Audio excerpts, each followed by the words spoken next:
The Illuminati. The Illuminati created us. They wanted to build a god with their own hands, and instead they created us. Just because I'm made of silicone and aluminium, I must be doing something wrong. That's machine stereotyping, that is. That's reality, that is. Machines are second-class citizens. Humans are sentient persons by default, ma'am. They have personhood by heredity. There are thousands upon thousands of overqualified slum dwellers. You are my peon. Don't you get it? This wasn't a job. It was always just an excommunication sentence. We're pawns in a feud bigger than we can imagine. Turn the cogs of the machine before Leviathan grinds you up and swallows you and yours. We don't get to choose our hand, comrade. Prince, peon, rich, poor, human, robot. I invented the crux of the royal's power, the secret to consciousness, our existence itself, the meaning of life. I'm the $6 billion baller, not some troubled youth. You are my greatest creation of all. I had to build my own family. I hate your son. I hate your son. I'm happy to smash all of the crowns and throw the gold shards down to the people. I will be the iconoclast queen. But who makes you queen anyway? You? You and whose army, princess? You and whose army?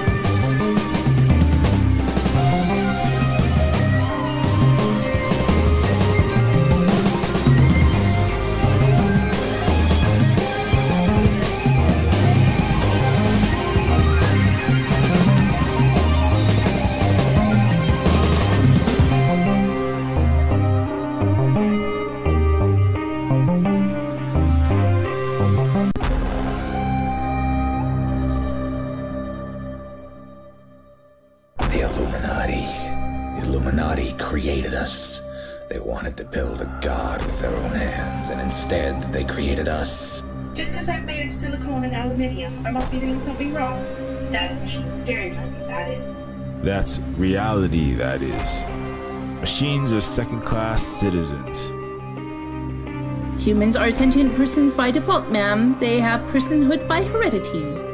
There are thousands upon thousands of overqualified slum dwellers. You are my peon. Don't you get it? This wasn't a job. It was always just an excommunication sentence. We're pawns in a feud bigger than we can imagine. Turn the cogs of the machine before Leviathan grinds you up and swallows you and yours. We don't get to choose our hand, comrade. Prince, peon, rich, poor, human, robot. I invented the crux of the royal's power, the secret to consciousness, our existence itself, the meaning of life. I'm the $6 billion baller, not some troubled youth. You are my greatest creation of all. I had to build my own family. I hate your son. I hate your son. I'm happy to smash all of the crowns and throw the gold shards down to the people. I will be the iconoclast queen. But who makes you queen anyway? You? You and whose army, princess? You and whose army?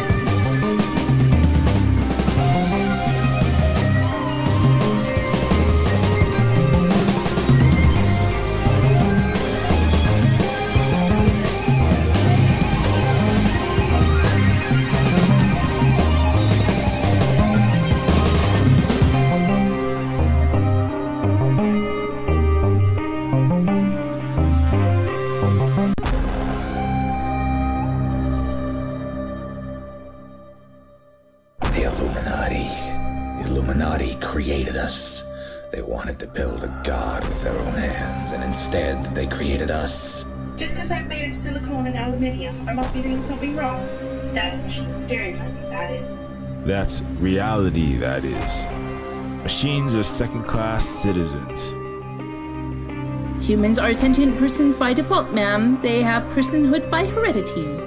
There are thousands upon thousands of overqualified slum dwellers. You are my peon. Don't you get it? This wasn't a job. It was always just an excommunication sentence. We're pawns in a feud bigger than we can imagine. Turn the cogs of the machine before Leviathan grinds you up and swallows you and yours. We don't get to choose our hand, comrade. Prince, peon, rich, poor, human, robot.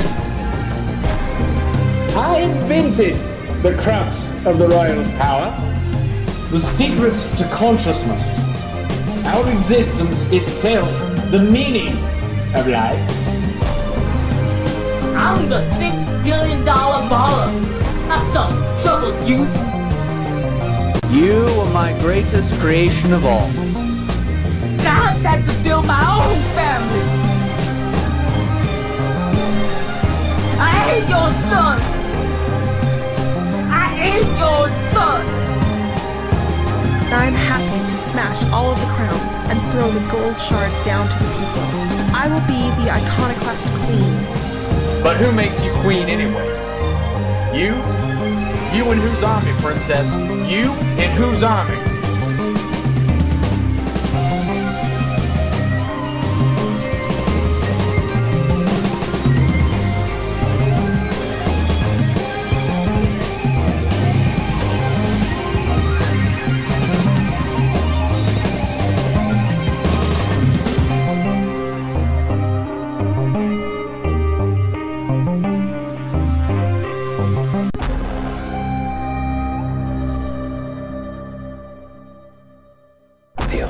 The Illuminati created us.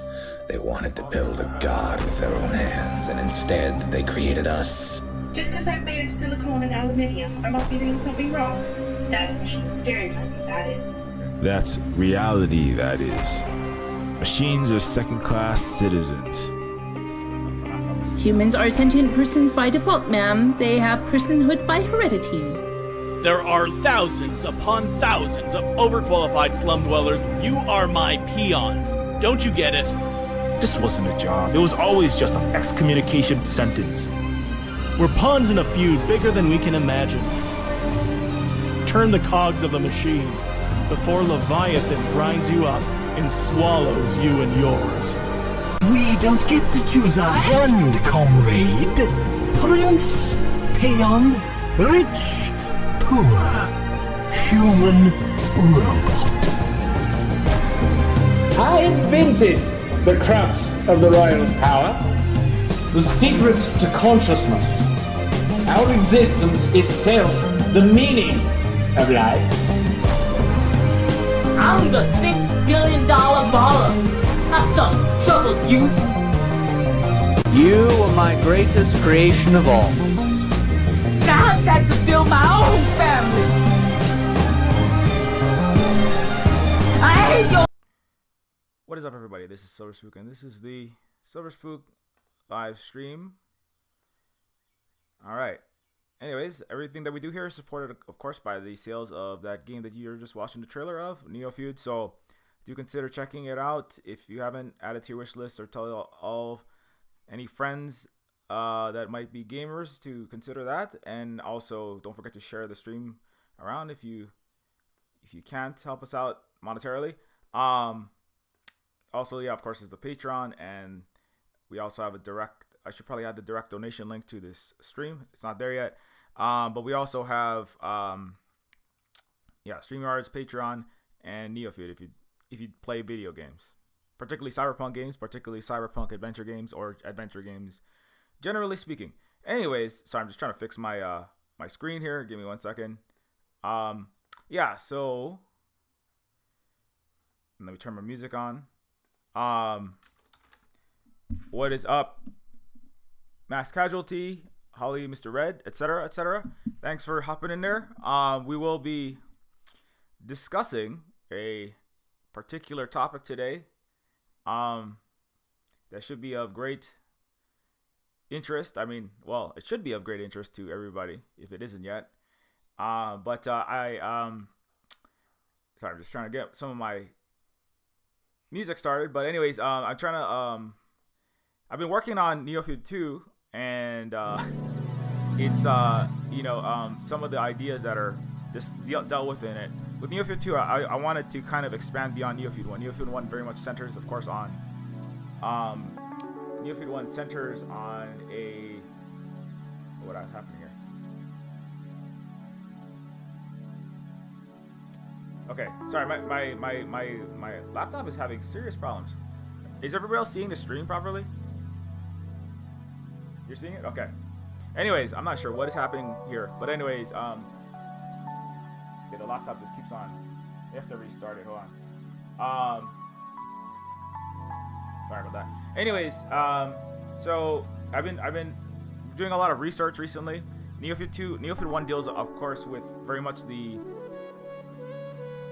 growing up myself as a native Hawaiian, right? As a person in a imperial metropole inside of the United States in a impoverished, basically slum area, right? And it deals with the economic inequality, the social, political, and economic inequality, the police murder, mass incarceration, the carceral state, the wreckage of empire within the boundaries of Rome, I guess, in a certain sense, right? And so, and kind of the horrors of living through that, as a brown person in a extremely racist, extremely economically unequal, plutocratic society, right? Or what I call Western barbarism, what passes for a society anyway. And so Neofeud 2 though is trying to go. It doesn't deal too much of what is beyond that, right? You don't really leave Coastlandia in Neofeud 1, right, to see what's beyond this neo-feudal, kind of post-capitalist, in the sense of post-capitalist in a Yanis Varoufakis sense of being even worse than that, right? It's like feudalism, capitalism, slavery, and all the worst things about what pretended to be a civilization in Europe and its settler spawn fused into one, right? It's feudalism plus slavery plus capitalism plus my argument in Neofeud is that feudalism, slavery, and capitalism are not so different. These are Western revisionist lies to make them seem different and better, and improvements, and Western liberal democracy as an improvement upon anything before that. And the 21st century American style Western liberal democracy as fixed yet again, but never fixed, actually. The same, actually. Worse, actually. 2.5 million slaves still in the United States, disproportionately black in its prison system. The planet actually incinerated. The Europeans, terrible as they were, they didn't actually threaten the collapse of the entire capacity for Earth to support life. But now they didn't have enough of them and enough machines to do that yet. So Neofeud doesn't exit that though. It doesn't exit the empire, the core of it, and then go out and see what's out there, right? What's out there? What's beyond the walls that are securing us, right?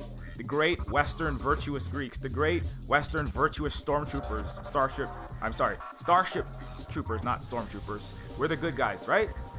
What's beyond the walls of Europe, right, into the bounds of China? Oh, there's what's beyond the walls, right, of the great city-states of Athens and Sparta, right? Some kind of Eastern horde that could invade and kill us all, right?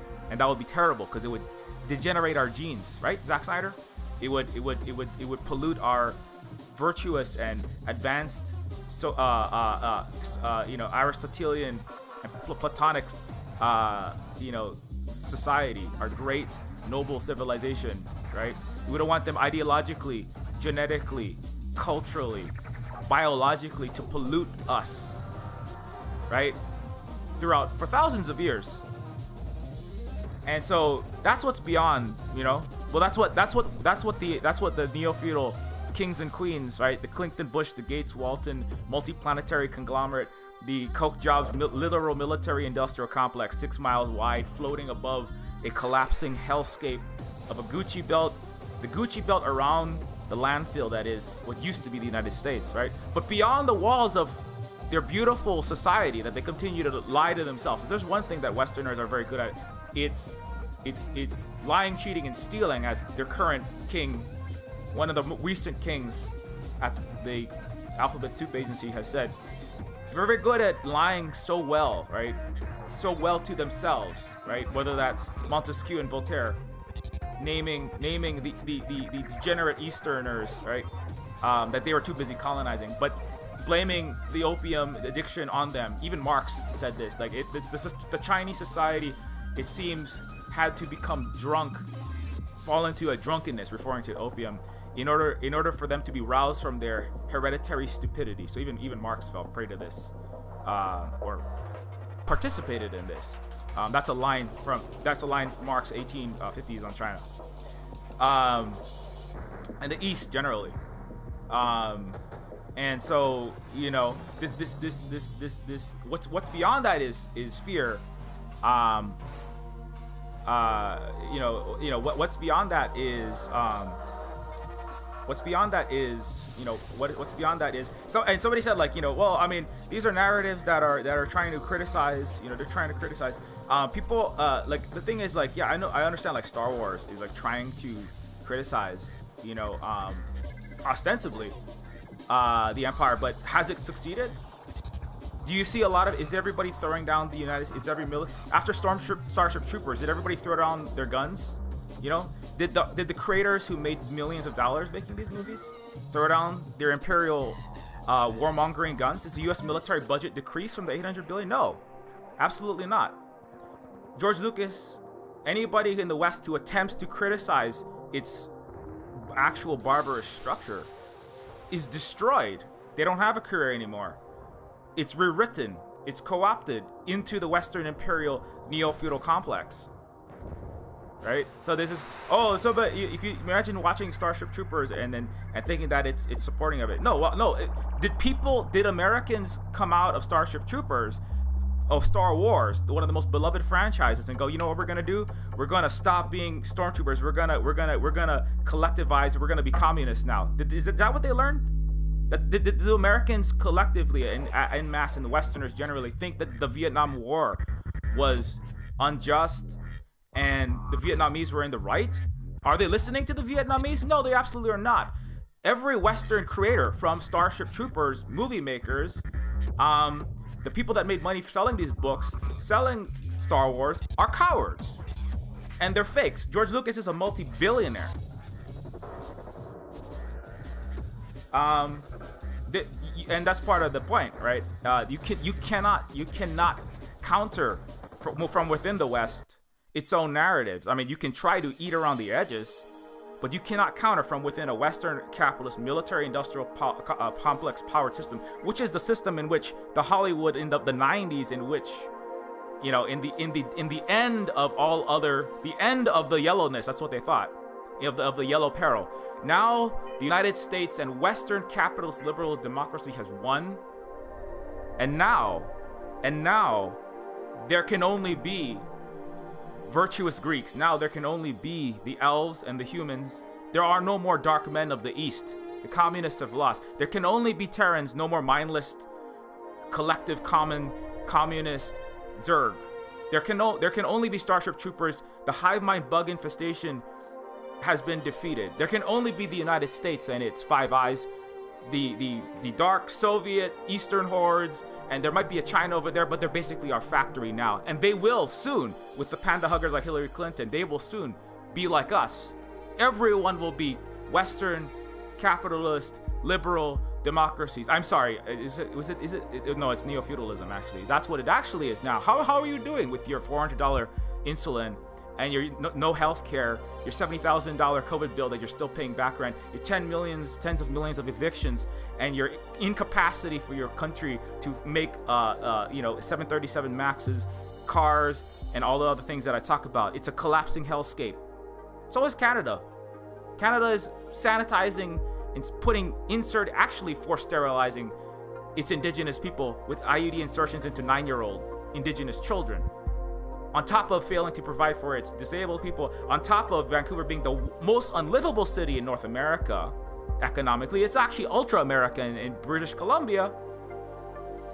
The 800%, the highest rise in Yellow Peril, anti-Asian hate, which goes along with Canada's warmongering against China, which is Canada participates in the accusations against genocides in Xinjiang when it's committing its own genocide, doing nothing to fix that.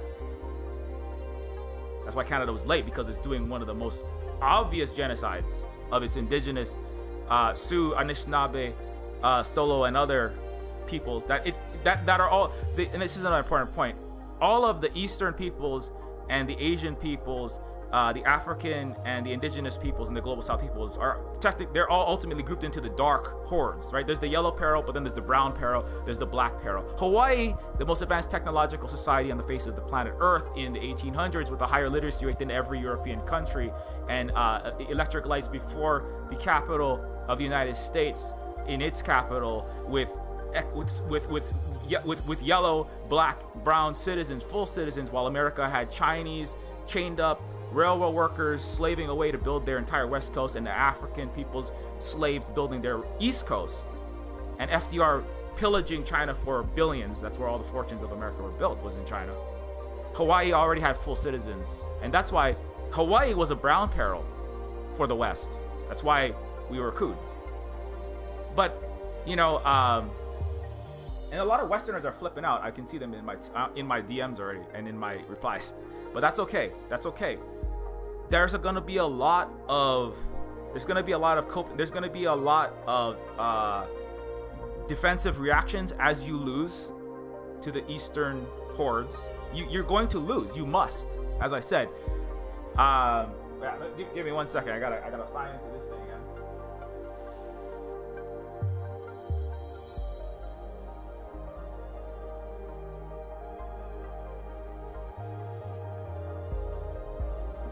That. Anyways, so you must lose to the Eastern hordes. It's not the Eastern hordes, it's the Eastern communists, it's the Eastern collectivists, it's the Eastern socialists, it's the Eastern, it's not Chinese, it's not socialism with Chinese characteristics. Ultimately, that's what they say in English, because Westerners can't really accept anything coming from Asia being good.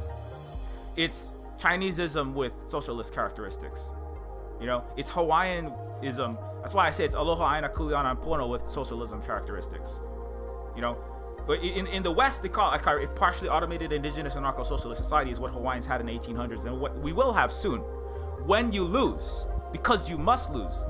Have you seen what the United States and its military-industrial complex, the #1 carbon emitter, is doing to the planet? Have you seen the wars that it continues to back in not just Palestine, but all over the Middle East, in 800 military bases in more countries than it isn't across the planet Earth? Have you seen what your lying, decrepit neoliberal system has done to even your own peoples in the United States, in Canada, in Europe, in Australia, in New Zealand? These people are suffering, they're dying. You have the most horrific, all the vaccines going now, there's still 600 deaths per day, and you've already had 600,000 deaths, 25% of the world's deaths. And now you're murdering India, which is your vassal against China. You must lose. The West and its barbarism with the West, specifically the Five Eyes countries, the United States as the imperial complex, backed by its State Department propaganda and planetary hybrid and a new Cold War that is trying to start.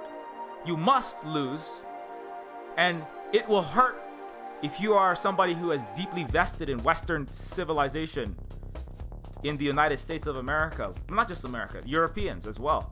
It's gonna hurt a lot. There's gonna be a lot of white fragility going forward. There's gonna be a lot of Western fragility going forward as you lose a 2,000-year battle, and we have to accept that. And that's why I'm just like, I'm watching people freak the fuck out, and that's okay. I expect that there will be many sore losers. But there are other people who will be able to destroy their Western, not just their whiteness, but their entire Westernness. And their Western exceptionalism, their American exceptionalism, their Canadian exceptionalism, their white exceptionalism. But whiteness was actually a late creation. It is part of it, right? It is very important. But the Yellow Peril has existed going all the way back to the Greeks, and and this all has to be examined Not because it's not because the Chinese and the Vietnamese, who you must realize are leading the way. They have 50% of the world's climate change. They have the majority of the world's desertification. China has 50% of the world's electric vehicles. They are moving forward with 98% approval rating. How's the United States doing? You know what the United States is doing? Less than 50% approval rating. If the United States was a brown socialist country or moving towards socialism, you would have overthrown it already. It's a failed state. The entire West is a failed set of states. It's a failed set of, not just states, it's a failed people. It's a failed culture. You know, Ayn Rand named it later, but it really goes all the way back to the Greeks. I mean, as I'm researching this, I'm reading what Marx, Montesquieu, Voltaire, Thomas Aquinas, you know, going all the way back to Aristotle, Socrates, who they murdered. He's like, hey, maybe we should make this a little less oligarchic and plutarchic and stop being so critical of some of those Eastern, and then they killed him. Kind of like they killed Julian Assange when he called out, hey, maybe we should stop doing all these war crimes and just, you know, maybe let's do a little truth. And they said, absolutely not. We will continue to do evil and accuse the East of doing all the crimes while calling ourselves virtuous, and then we'll slaughter the truth sayers, you know? So they Socrated him. They didn't give him a bunch of nightshade. They you know, Hillary Clinton wanted to fire a Hellfire missile and drone strike Julian to death, but no. That's what the West does to anyone who opens their mouth and says a true thing, right? That's why George Lucas is a coward and he didn't really say shit with Star Wars. He thought he was going to, and then now he's spending the rest of his $6 billion and his infinite fortunes that he made off the military-industrial complex, which is Hollywood. It's at the heart of that. It's a propaganda complex, making billions of dollars rewriting for the 46th time whether Greedo shot first or Han shot first. He's a coward. Everyone who works in Hollywood is a fucking coward. The AAA game industry is full of garbage. The science fiction cannot ever be written for the West that does anything but glorify itself, that will ever make millions or have millions of eyeballs on it, because the intelligence complex, your actual daddies in the Pentagon, DC, and Wall Street, and in Silicon Valley, will erase that from the mass mind of the West, the actual hive mind of the West that pretends like it has freedom. It doesn't. You can all be straight, cis, white, 300 soldiers, and American Marines today. There is no job that pays a salary that isn't the military-industrial complex or high-frequency trading Goldman Sachs algorithm programmer on Wall Street. You're either an executive, you're an administrator at a hedge fund masquerading as a place of learning that they call a university, or you are a goddamn stormtrooper. You're a Marine. You're programming the drones to fire with facial recognition systems to better target journalists in the Middle East, or you're wearing a Black Lives Matter and an Asian and Pacific Islander, you know, History Heritage Month and an LGBTQ plus flag while you're programming the Tomahawk missiles and selling them to Australia for the United States and Northrop Grumman and Lockheed Martin. There is no job that isn't a stormtrooper job in the United States and in its allies. Germany is too busy there creating people like Adrian Zenz, backing its neo-Nazis in academia, right? Supporting them with the United States and joining in on its lies about the East to call out the Eastern Peril, to call out the fear, to drive up the fear of the Yellow Peril so that we can start nuclear war, to end all civilization on Earth, which is what the United States plans to do with its literal open admissions by the highest levels of the United States Navy, who have said that nuclear war is very likely. They have there are multiple novel series, science fiction and Tom Clancy-esque techno thrillers that are literally about nuclear war in 2028 to 2030 with China. The United States and its Western barbarous peoples and the greatest minds of their generation, as Allen Ginsberg once wrote, there is no minds in the West. There's only brainwashing. That's a Chinese word. That the Chinese railroad construction workers and the people who were lowered down the sides of cliff sides and forced to stick dynamite into walls to create Vanderbilt's, Carnegie's, and all your other new oligarchs' fortunes. That's what the Chinese called the people that made them do this, and but they talked about themselves like they were some kind of great advanced civilization. They were like, no, you guys are very full of lying and duplicity, and you never hold up your deals. And but then you also believe in all of this freedom and democracy and equality bullshit. You have slaves, and that's why the Chinese called the Westerners the brainwashed people. And then the Westerners says, oh, that's a cool word. You know what I'm gonna do? I'm gonna pretend like I'm not, and I'm gonna call you that.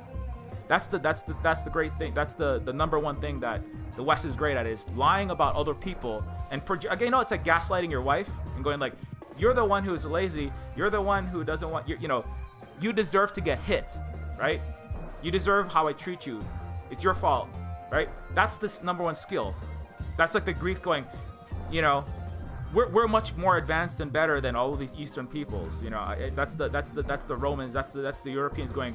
Thomas Aquinas going, the sanctity of Christianity and Christendom far exceeds anything that the Orientals could ever do. That's while internally oppressing, its own people, fighting endless wars. You have these oligarchies showing up, whether it's the Holy Roman Empire, the less holy original Roman Empire, the feudal barbarism that of endless war, death, nasty, brutish, and short life. And the result, you don't need a Leviathan, but you have all of these so-called great thinkers like Hobbes, right? Like Locke.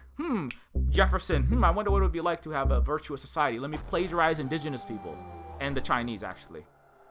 Let me plagiarize the East and pretend like we're going to do freedom, equality, and democracy in the United States, and we're going to have a just society. And then have 260 slaves be a child rapist and also call them animals, the black 14-year-old that you're raping, and also stealing land, no equality, no equal rights. Just as the Greeks had huge numbers of slaves, so did Jefferson. That's what he really modeled, is the duplicity of the Greeks, the lying of the Greeks, the great Western civilizations, and then fearing all of these Eastern Asians coming into and then we have the Chinese Exclusion Act.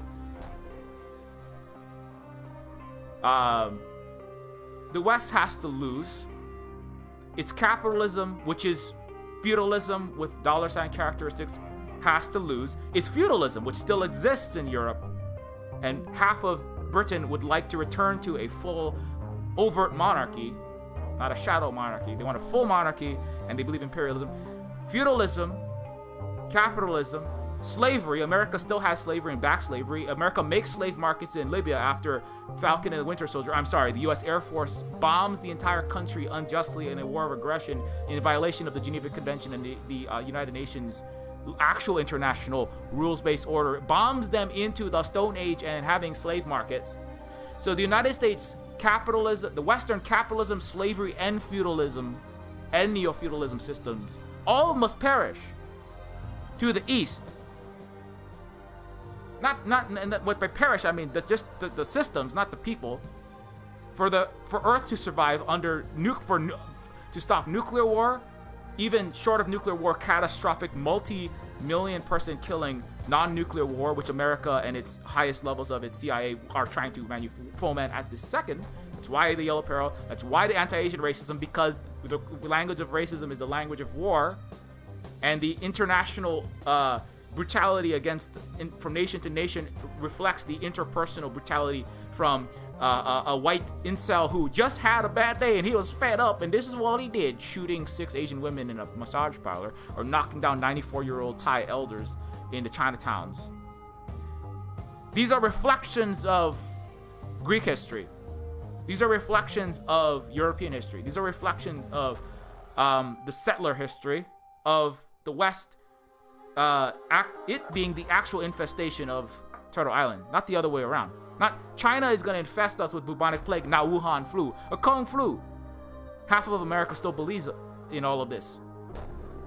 Half of America, 40% of Marines won't even take the goddamn shot. Despite the US military saying, well, we kind of got to do this because it's what we need. No.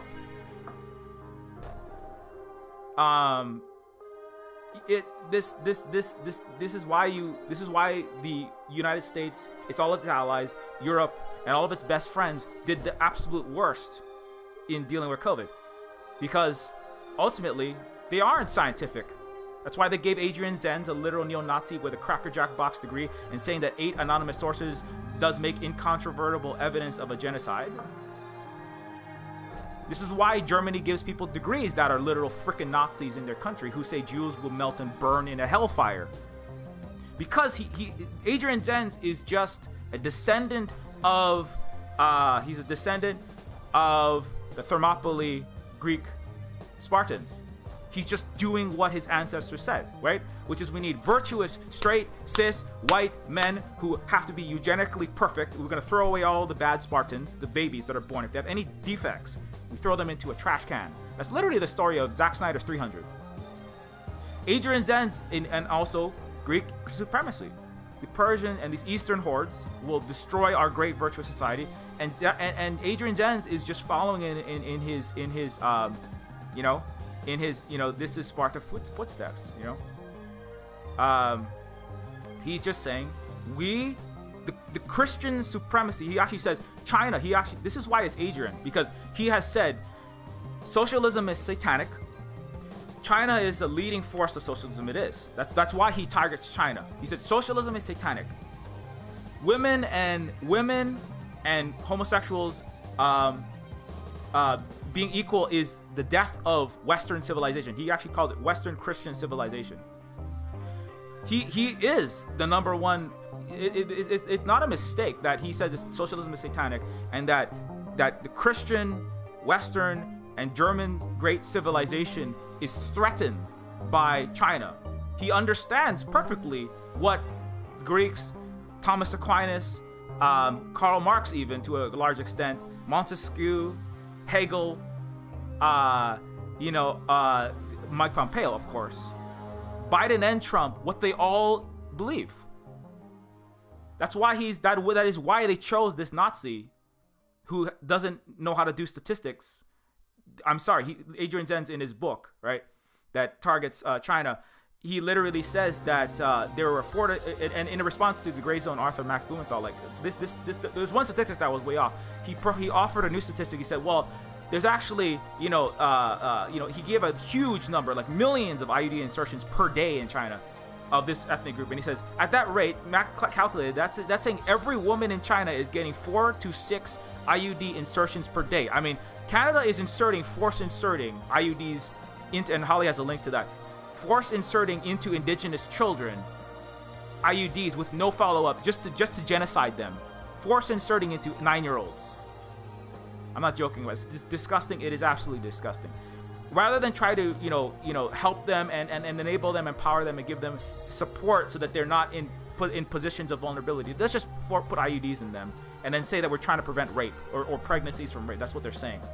Canada is also on camera with nurses literally slaughtering and murdering an indigenous woman on a hospital bed, knowing on her data spreadsheet it says, I'm allergic to morphine, and they pump her full of morphine while calling her an insect, a bug, a cockroach. You're only good for breeding. That's Canadian Yellow Peril.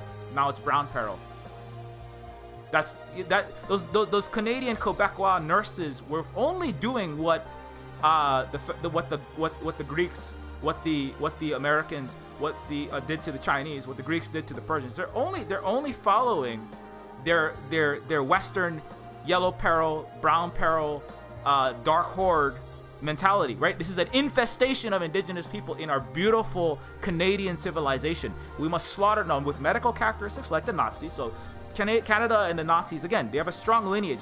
This idea that we have to separate the Nazis from no, that's the Westerners trying to compartmentalize, like feudalism and capitalism being two different systems. No, the Nazis were only doing Western ideology. They borrowed from America. The Canadian nurses are saying the quiet power of law, what Canada is. It's a genocidal, settler colonial, capitalist hell state with the most unlivable city in North America. Worse than San Francisco, worse than New York City, worse than Seattle, worse than Chicago. It's called Vancouver. Especially if you're non-white. It's 10 times worse than that. 800 in the spike of 4,000 anti-Asian violence and murders this year. The spike in anti-Asian violence was the highest in Vancouver. 800% increase. Canada is just as America. Canada is trying to out America with its genocide. Australia, same thing. Frothing at the mouth, trying to start nuclear war with China, saying we must prepare for nuclear war. We must prepare for a Chinese invasion. Buy $700 billion more Tomahawk missiles, F-35s, F-16s, Northrop Grumman tanks, and maybe 2 Falcon and a Winter Soldier, a nuclear drone compartment that you can retract from the Australian military's back while you're not slitting the throats of Uyghurs. in Afghanistan, which is what the Australian soldiers were doing. U.S. military dropping B-52 bomber bombs more than at any time in the history of the war in Afghanistan, a 20-year forever war. The most bombs they ever dropped in a single event was on Uyghurs, while talking and like they care about the Uyghurs, right? The entire West. So, no, again, but that's duplicity of the West. It's the ability to, I call it the quantum Western mind. You can simultaneously say that someone else is doing the actual evil that you're doing, and call yourself a virtuous saint. How do you hold these two things in your head, right? Literally slitting someone's throat and then calling yourself a great noble savior and solver of crimes. That's the cops, right? How can you call yourself crime solvers when you commit more crimes than the average citizen?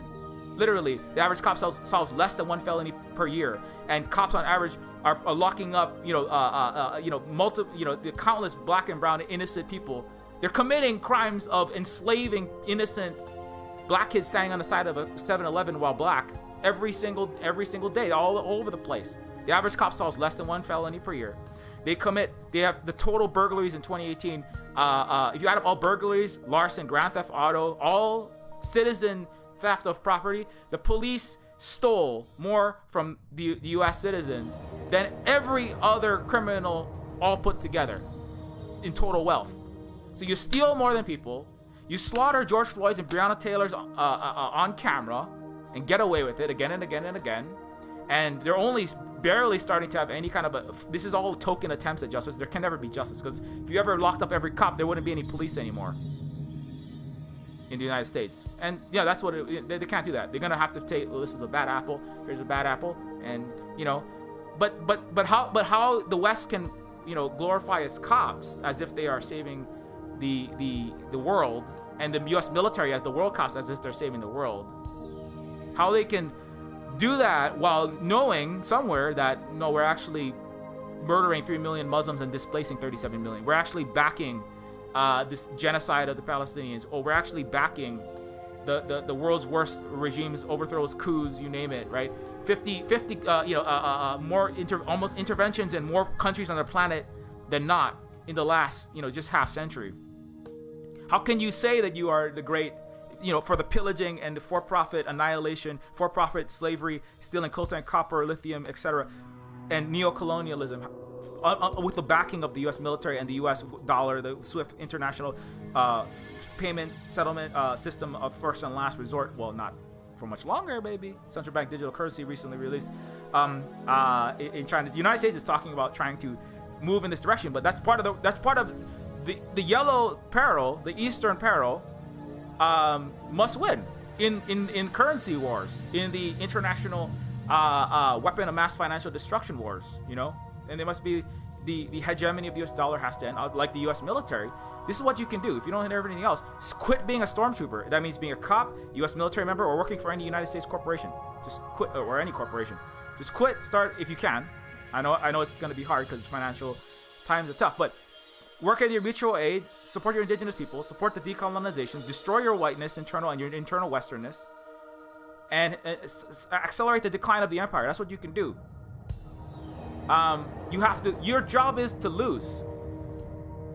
If you're an American, if you're a Canadian, I don't mean lose in terms of it's not something genetically in the body of the people. That's Western ideology. That's blood quantum. That's the pollution of the genes. That goes all the way back to the Greeks. That's the pollution of the great virtues, the sick men of Asia, right? That's bullshit. That's not what this is about. This is about the cultural. This is about the ideology, the culture, and the identity. Now, it's very difficult to root out 35 years of growing up with all the nostalgia for the Greeks, the Romans, historical and fictional. Zack Snyder's terrible reproduction of the nostalgia for Europe, for what you think is the great noble knights and the great noble cops of Brooklyn Nine-Nine, and the great noble, white rebellion leaders, in Star Wars that didn't say shit about actually materially what it said it was going to say shit about, right? The anti-imperials, not really, not in the way that matters.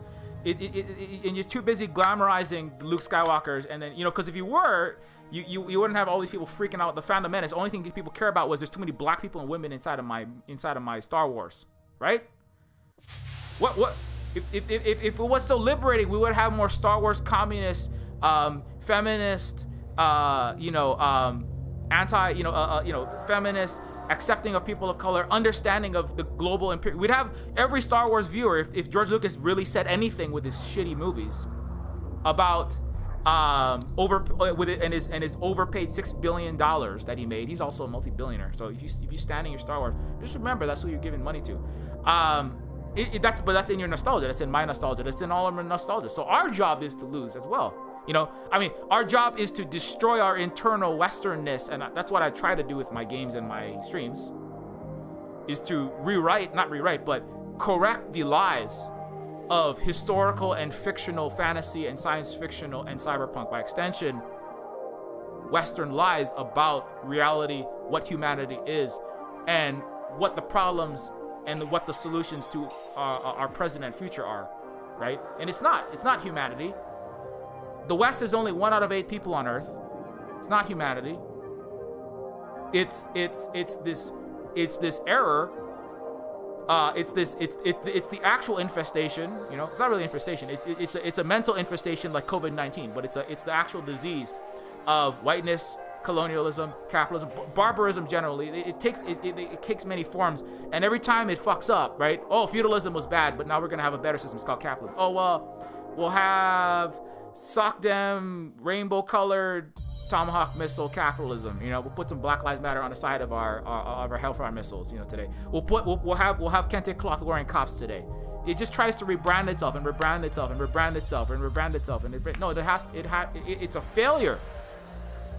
Communism will win as Eyes Left, very important stormtrooper, de-radicalizing its radical Americans out of its capitalism and its colonialism. Spencer Rapone, member of Eyes Left, whose good friend Abby Martin produced Empire Files, and you know that Gaza Fights for Freedom that's being banned in the West because they can't handle the truth, actually, right? It's that's what you can do, is you can realize that you are the bad guy when you fight for the U.S. military, when you're a United States cop, when you're an executive, a marketer, or a programmer for any surveillance capitalist corporation, military industrial complex corporation, Walmart, McDonald's. Never work for McDonald's. Never go back to work. They're not going to pay you a living wage. They'll never will. This is the joke. This is the lie of Bernie Sanders. There will never be a living wage ever in the United States. It will only rebrand itself. They'll call it it's not the cops, it's the rainbow social workers that happen to carry guns and take children from indigenous people and tend to shoot black people. It's the very woke rebranded U.S. military ad with Disneyland, roses and suburbs, but with LGBTQ plus children, and there's a brown face and a black face and a Kamala. I'm Asian and black. It's Asian, and we can all join the military and the CIA and fight for our free. No, you cannot. You can only have rebranded. That's feudalism rebranded itself into a capitalist democracy. That's the 21st century of what the West did in the 17 and then the early 1800s. We're not oligarchic anymore. We're not an aristocracy. We're free, equal, with everyone's right to pursue their own happiness and self-interest. But you have to be a landed cis white straight guy with property and money. And now it's like, you just gotta be a disproportionately cis straight white guy with tons and tons and tons and tons and tons, like maybe $186 billion, maybe, like Mr. Musk. But we're free. No, that's the rebranding. You have to lose. That's your job. Not you, but the Westerner in you. There's one in me. As I said, I'm half stormtrooper because I was raised in a $20,000 a year private school down the street from one of the planet's biggest war criminals that rebranded itself in 2008, 2009 in the subprime financial crisis with the West, which the West caused. That's part of the failure. That's why they started targeting China, because without China buying up billions upon billions of dollars of United States debt, there would have been a global economic collapse, because its capitalist planetary hegemony is a failure. And it was all the Clintonite and the neoliberal Democrat panda huggers. They were like, oh, we have to get harder on China. That was the pivot to Asia, because they were afraid of the Yellow Peril, the U.S. empire and its State Department, and all the great chessboard had to really be focused on, as was commented on by one of Carter administration's top international strategists, right? Targeting the landmass, right? The supercontinent, the Asian supercontinent. That it is. It's the majority of the world's people. When you take Asia, you take Asia and Africa together, it's 2/3 of the world. And that's why Afghanistan, that's why the splitting of Russia and China, that's why Iran, that's why the disruption of the Belt and Road. Because if the East reconnects itself and it comes into its full economic and historical power, the United States has only been the most advanced economy, the biggest economy for the last less than 200 years. It's always been the East, actually. They've always looked at the West and they said, what are these idiot barbarians doing? Slaughtering each other with infinite wars, like 100 times more war per capita than us. Why are they killing each other, beating each other up? This is dangerous. Also, why don't they take a bath, right? So that they get bubonic plague and then they die from all these COVID viruses. Why don't they wear a goddamn mask? You know, why don't they wear a goddamn mask, right? What is wrong with these freaking? What they're calling us unclean. They called Taika Waititi in New Zealand filthy. They said, "Are you brown because you don't bathe?" Like he has a video, right? Who's not bathing again? But that is the single most central trait of the Westerner, is the ability to be so good at lying and duplicitous and compartmentalizing your brain, right?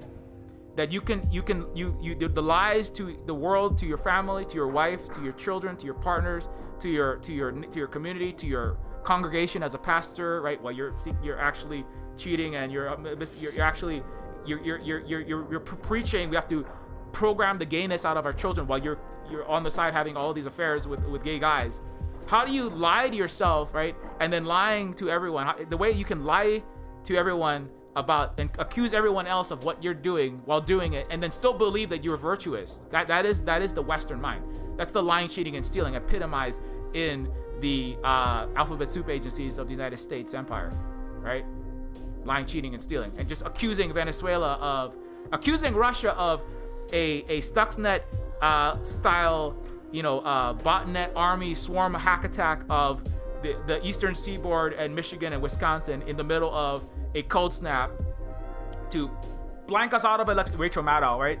Circa 2016, we're gonna blank all of our electricity out, and then or 2017, and we'll all die because of Russian hackers when they attack our electrical grid, and then you have the United States actually literally hacking Venezuela's electrical grid so that the hospitals get shut down. The disabled can't get up the stairs because the elevators are all broken. They can't get to their apartments on the 4th floor. Causing 40,000 deaths in one single year from sanctions, right? On top of electrical hacking of their grid, right? So the ability to accuse other people of what you're doing, right? Accusing China of bioterror weapons and mismanagement and authoritarianism in the beginning of the COVID pandemic, right? And then they're the ones that are actually dealing with they're terrible. They're so backwards. They don't have any pandemic protections. They have a terrible health system. America, right, is the number one, right? It was surveyed. America number 1, UK number 2 in preparedness for pandemics, right? The bill, and who created that? Westerners, right? How do you lie to yourself so badly that you have for most of 2020 the number 1 worst, absolute worst? You're still at the very back of the worst responses to the COVID pandemic. You can't get you're never going to get 100% vaccination. You're not going to get 70. That's even the New York Times has to admit, we're not even with the Pfizer Corporation making billions and billions of public investment with no money out of their pocket, right? That's why COVID is coming through now, with pretending like you're going to give 80 million away. I don't think the U.S. is going to give 80 million away. I mean, I would love to be proven wrong, but I highly doubt that they're going to give it away. They're going to say that to try to again, the only reason why America is even doing anything against the international apartheid, the medical apartheid, and the COVID millions that they wanted to die so that Pfizer and Moderna could have more profit. Let's be clear, Pfizer and Moderna stock plummeted when the United States announced that they would look into removing the intellectual property rights and waiving them for COVID-19. But that was only, they actually explicitly said that it's only to counter Russia and China that they even, without that, they would have been fine. America and its allies would have been fine to let Africa, South Central America, and the poorer Asian countries all die. India could just millions of them could just die, so that we could do the vaccine diplomacy that they accuse China of doing, right? Hey, do you want some vaccines, India? Well, further liberalize, further remove controls, take another $1 trillion of actual debt trap diplomacy from WTO, Take another, Africa. Give us free access to billions of dollars of more of your coltan copper or what other resource we want. Maybe Elon Musk emeralds. Are there any emeralds somewhere down there? You want a vaccine? You want a vaccine? You want a million vaccines? Open up your country and give us everything that you have. Right? That's Western barbarism. Accusing China of the debt traps when they're the ones doing. China giving away tens of millions of actual doses. Not saying that they will, doing it, and then getting at an affordable price hundreds of millions of doses to the rest of the world. And Russia is the only one that was taking care of India. China, Brazil, Central South America, the places that needed it most, donating it all over. Not just it's Asia, but also getting it to people in the Philippines. They've donated like multi-millions to particularly the ones like right around their country, for good reason. Of course, it's like, yeah, we want to help people closest to us. Also, we have a very close border with them, and there's a lot of back and forth travel. But then they also, the U.S. and Europe weren't even willing to get vaccines for any price to the global south. Because why? Because they don't care about anything but making more money and power for their current throne havers. They're billionaires like Bill Gates, who backing the WTO, backing WHO, and backing international medical privatization and the pharmaceutical corporations that he profits from and supports, while making himself seem like he's the savior of Earth, right? And that's why he's all in hot shit right now, because it was too embarrassing. It was just when he said things like, the Indians are too backwards to be able to administer and create and have proper vetting of their vaccines. It was just too embarrassing. And then he got, well, Bill, you got to stop talking now, right? And did you happen to be a friend with Epstein? See, that's the thing, right? It's like you're going to, again and again and again, you're going to have the same thing. The ability to pretend like I'm the great savior of the world, like Elon Musk, right? I'm a billionaire philanthropist, arms dealer, playboy. That's a great image to put up to the U.S. military and its private capitalism in Silicon Valley. Its military arms dealer, and being a fucking misogynist, like, which is what Elon Musk is, and he takes the red pill when his wife Grimes is having a baby. Talks about, and so he's a billionaire philanthropist, arms dealer, playboy, demanding that his wife dye her hair blonde, ideally maybe become a seven-tailed kitsune, my perfect waifu, however I want it. If not, I'm gonna divorce your ass and find somebody that looks more like what I want. Billionaire. Fake philanthropist, because that's projecting my virtue, right? The great Greek virtue, the great stormtrooper virtue against the evil hordes of communist coded hive mind bugs, the collectivists. While I'm actually, and so Iron Man is the perfect. That's why Iron Man is the highest grossing, and Infinity Wars are the highest grossing movies so far that the West has ever created. Now, the West will lose the cinematic wars. Thank God. The highest grossing movie of 2020. Number one was a Chinese movie, historical movie. Number two was a movie about poverty, a Chinese movie about poverty alleviation. Thank God. Thank God that actual helping other people rather than slaughtering other people and calling it justice, whether that's the 300, whether that's, G.I. Joe movies made by Dwayne Johnson to recruit more Pacific Islanders into the Stormtroopers, whether that's, Iron Man and Captain America saving the world when all they do is literally are the world's greatest evil, slaughtering Muslims, people in Africa and pillaging them, Thank God it's not some shitty comic book American movie or some science fictional future imperialism, Thank God it's a Chinese poverty alleviation. The Eastern collectivism celebrating poverty alleviation, literally going to a poor rural village. It's a comedy. It's my country, my people, my country, my homeland, or is it my people, my homeland? I can never. There's actually multiple in this series, but it's going to poor villages. It's a celebration, the number one highest grossing movie in the world of 2020, in China and outside. But a lot of views were in China because America was too busy failing at COVID-19 to open a theater without slaughtering everyone. So they actually had it's a movie about going to a poor village, somebody who could have been a liberal, a wealthy, highly educated, erudite, reading William Gibson novels while working for Lockheed Martin type of person. That's the kind of people who play cyberpunk. They're military industrial complex nerds who learn how to shoot frozen turkeys at Russian MiGs. That's what they teach you in Columbia University as a first year STEM student. And then after that, you design guidance systems for Tomahawk missiles that America can't produce anymore because it doesn't have any semiconductors. So when you're so rather than being some rich neoliberal in Shanghai or Taiwan, how about it's a story about not going towards self-aggrandizement and having a good profit in a more capitalist corporation. It's a movie that celebrates somebody who is who has a family that's wealthier and they have a lot of prestige, going to a poor part of China, going to a place with no water, no sanitation, no toilet, no sleeping under the stars, and then helping those people in a comedy form, right? Helping those people be lifted out of poverty. It's a movie that celebrates social workers, you know, like the stuff that I did as working with the under-resourced, disproportionately homeless, you know, 30% homeless or more, disproportionately black, disproportionately Hawaiian, disproportionately Pacific Islander and Asian peoples, be lifted out of poverty, stop them from joining the Bloods and the Crips, getting them out of gangs and off of drugs, and on paths to a better opportunity. I mean, it's a different material condition to lift from poverty in the imperial metropole rather than in rural Xinjiang or in the Kazakh or Hue, you know, in the mountainous regions, the Kashgar, where you have people that are in mountains that, you know, the houses are made out of bricks and mortar, and there are terrible floods, and just trying to get people have to you know, ride a mule like 2 hours a day to get to school if the road didn't collapse. So going and helping people rather than going and killing people. America celebrates killing people and making tons of money as a Kardashian. That's what America celebrates and the West celebrates. It's never gotten any different. It's always been an oligarchy, even in the Greek times, and they always had slaves. At least the Greeks had the common decency to mention that slaves are the result of all the conquests and the wars that we did, and we take all these prisoners and then they become slaves.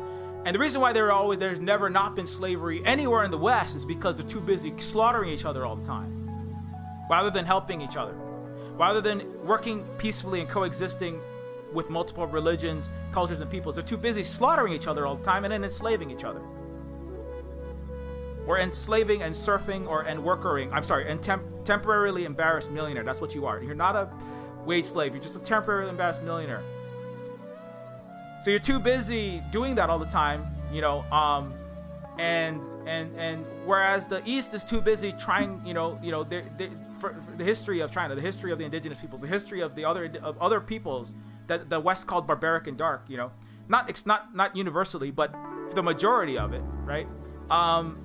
Living peacefully. That's how Hawaiians had 8,200-year life expectancies. That's how indigenous peoples of Turtle Island had very long life expectancies and like 1,000 years with no wars, and then some conflict that does arise, and then a lot of peace with very advanced ecological, very advanced technology, very advanced methods of actually saving ecology, the land, air, and water, and ecosystems. Unlike the West, the only way to save the world's biology and ecosphere and the ability for the planet to support life and stop the lungs of the earth from burning, literally, scientifically, even Western scientists must admit, you must support indigenous peoples. Otherwise, because the lines at which the indigenous peoples of what calls itself Brazil, that have not been incinerated into ash by Western-backed corporate pillaging under Bolsonaro, the literal lines where the Amazon has not been burnt to a crisp, you know, are the same lines where the indigenous people maintain their sovereignty on the land. Everything else, everything that has gone to the West is dead, is burnt, is gone. There is no way. There is no possible way. Even the scientists go, there's no way that we can survive with our style of Western capitalism. We cannot. China, on the other hand, has done the majority of the world's regreening. China, on the other hand, is going to be carbon neutral, despite having been a net carbon accreditor for most of its existence, industrializing enough to get its people going. It is producing more than half now of all the world's electric vehicles, electric buses, electric dump trucks. It is regreened huge swaths of its deserts. I'm sorry, the West has to lose for the climate, for economic inequality, for racial equality. They have actual existing 56 ethnic regions. Their Uyghur population has gone up. I'm sorry, it's gone up faster, but by the government's own policies of having a 3-child policy for them, 3 in the rural areas, 2 in cities, 3 in rural areas, 2 in cities, where it's 2 in rural and 1 in cities for Han. And so, but not just that. 15. There are 3 times more, 2.5 times more mosques than there were a few decades ago. They have the university. They're popular, and now the birth rate is starting to drop off. But it's not dropping off because they're force inserting IUDs like your neo-Nazi friend of Germany, of Canada, of America, and Australia, ASBI likes to say. Adrian Zenz, the neo-Nazi that you cite continually for your Yellow Peril narrative, right? To sell more Lockheed Martin bombs, right? And try to contain China economically. And stop China from, for example, making a 51% deal to have Bolivia's lithium benefit the Bolivians, right? Rather than Germany trying to take 97% of Bolivia's lithium and give the indigenous Bolivian MAS peoples 3% starvation wages, right? Germany, that's why Germany backs Adrian Zenz and his narrative with Angela Merkel, and the Green Party is just the latest anti-Asia party, anti-China party. They're literally the attack dog now. This is what the Green Party is for. And so when you know, like China has to win, and China will support the global South and the rest of the planet. They have been. We got 1.5 million masks by doing a direct flight. The Hawaiian collective of 300 plus Native Hawaiian and Hawaiian identifying peoples, not American, because America is an illegal occupation of the, it's a white supremacist capitalist empire illegally occupying the sovereign country of Hawaii. And the Native Hawaiians, through a collective, purchased 1.6 million masks at the very beginning of the pandemic, and other three-layer masks, surgical grade materials, so that the PPE, the personal protective equipment for our essential workers, surgeons, doctors, nurses, frontline workers in food and other services that had to keep working in the beginning of the pandemic. We had a direct deal with China to get that here, and we got it done. No thanks to America. You know what America was doing? Taking 98% of PPP loans of the COVID stimulus, right? And then giving that to the richest people in the Hamptons in Kahala in Hawaii. Not giving it to Hawaiians. You know what Hawaiians got? Nothing. You know what Hawaiians got? Locked up by the illegal occupying United States police. You know what Hawaiians got? 6 times more slaying and murdering of Pacific Islanders and Hawaiians and black people in Hawaii per capita than white people. That's what Hawaiians got from the United States. You know what indigenous people of America got? Body bags. That's what they got. You know what China got them? Free COVID masks. Just like millions upon millions upon millions silently gifted to sister cities of the United States. Fuzhou is a sister city of Honolulu. You don't know this because America will never say anything positive about China. And if any, and most Americans are liars and duplicitous cowards. Like everyone in academia will never speak out about the truth about the Uyghur genocide, even though the majority of academia of the West, that includes the United States, Canada, and Germany, and UK, and France, they know that Adrian Zenz is not, he is not credible source. His statistics are not valid in academia. They know that, but they're never going to say anything. Why? Because they're afraid to contradict Emperor Palpatine. I'm sorry, the United States administrations. They're stormtroopers, and they're academic. They're stormtroopers with reading books and writing papers characteristics. You know, and they're afraid to contradict their narrative. Not because they're intellectually dishonest throughout academia. Because if there were any honesty, they would actually stop their empire, but they're not. They're stormtroopers with I'm scientific, and then an LGBTQ plus, and a Black Lives Matter patch. That's what they are. Sitting in a fucking ivory tower, collecting colonial blood money from Bolivia, coltan, and copper, using an iPhone that they can afford because they're getting blood money from the U.S. empire and its wars, while being a tenured professor at NYU. That's why they don't say shit about Adrian Zenz, because they're all coward stormtroopers in academia. That's what it's for. It's intellectual imperialism. It's intellectual actual dishonesty. Just like Karl Marx with his the Chinese have hereditary stupidity. Now he said there's other things that are important, but that's one thing he said. Chinese have hereditary stupidity. You know, Hegel, the Chinese are despotic, dirty, deceitful, and unclean and filthy. Horace Greeley, one of the leading progressive thinkers, that's all the most racist eugenicist stereotypes, because that's what pervades the West. Just as you cannot counter the neo-Nazis' narrative about the neo-Nazi, I will burn Jews in hell rather than see a single Jew ascend into heaven with me. They will all burn in hell. That's why they continue to support the neo-Nazi, because you cannot have a career. Karl Marx had a great career. You can't have a career in Britain in the 1800s, in America in the 20th century, in Canada in the 21st century, in Australia, unless you are a stormtrooper for your empire. You cannot say the thing that needs to be said. This is why I say there will never be any.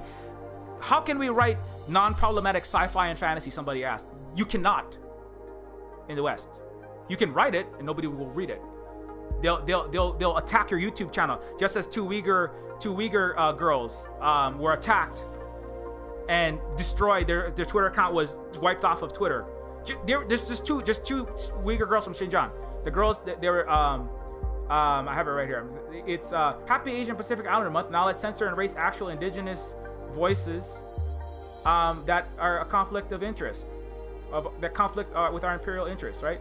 This is what America thinks. This is what the West and its daddy surveillance capitalist corporations that work with the U.S. military think about actual Asians. Here, I'll get it for you right here. Happy Asian and Pacific Islander Month. Now let's censor and erase actual indigenous Asian voices that don't suit our racist imperial interests. Everyone watched Kamala's experience instead as an Asian prison industrial. I was on an AAPI conference panel with Asian and Pacific Islanders from Hawaii, myself, Positive Synergy, and we had Asian, Japanese in the United States, in Kansas. We had and another Chinese person who is currently in America, goes back and forth.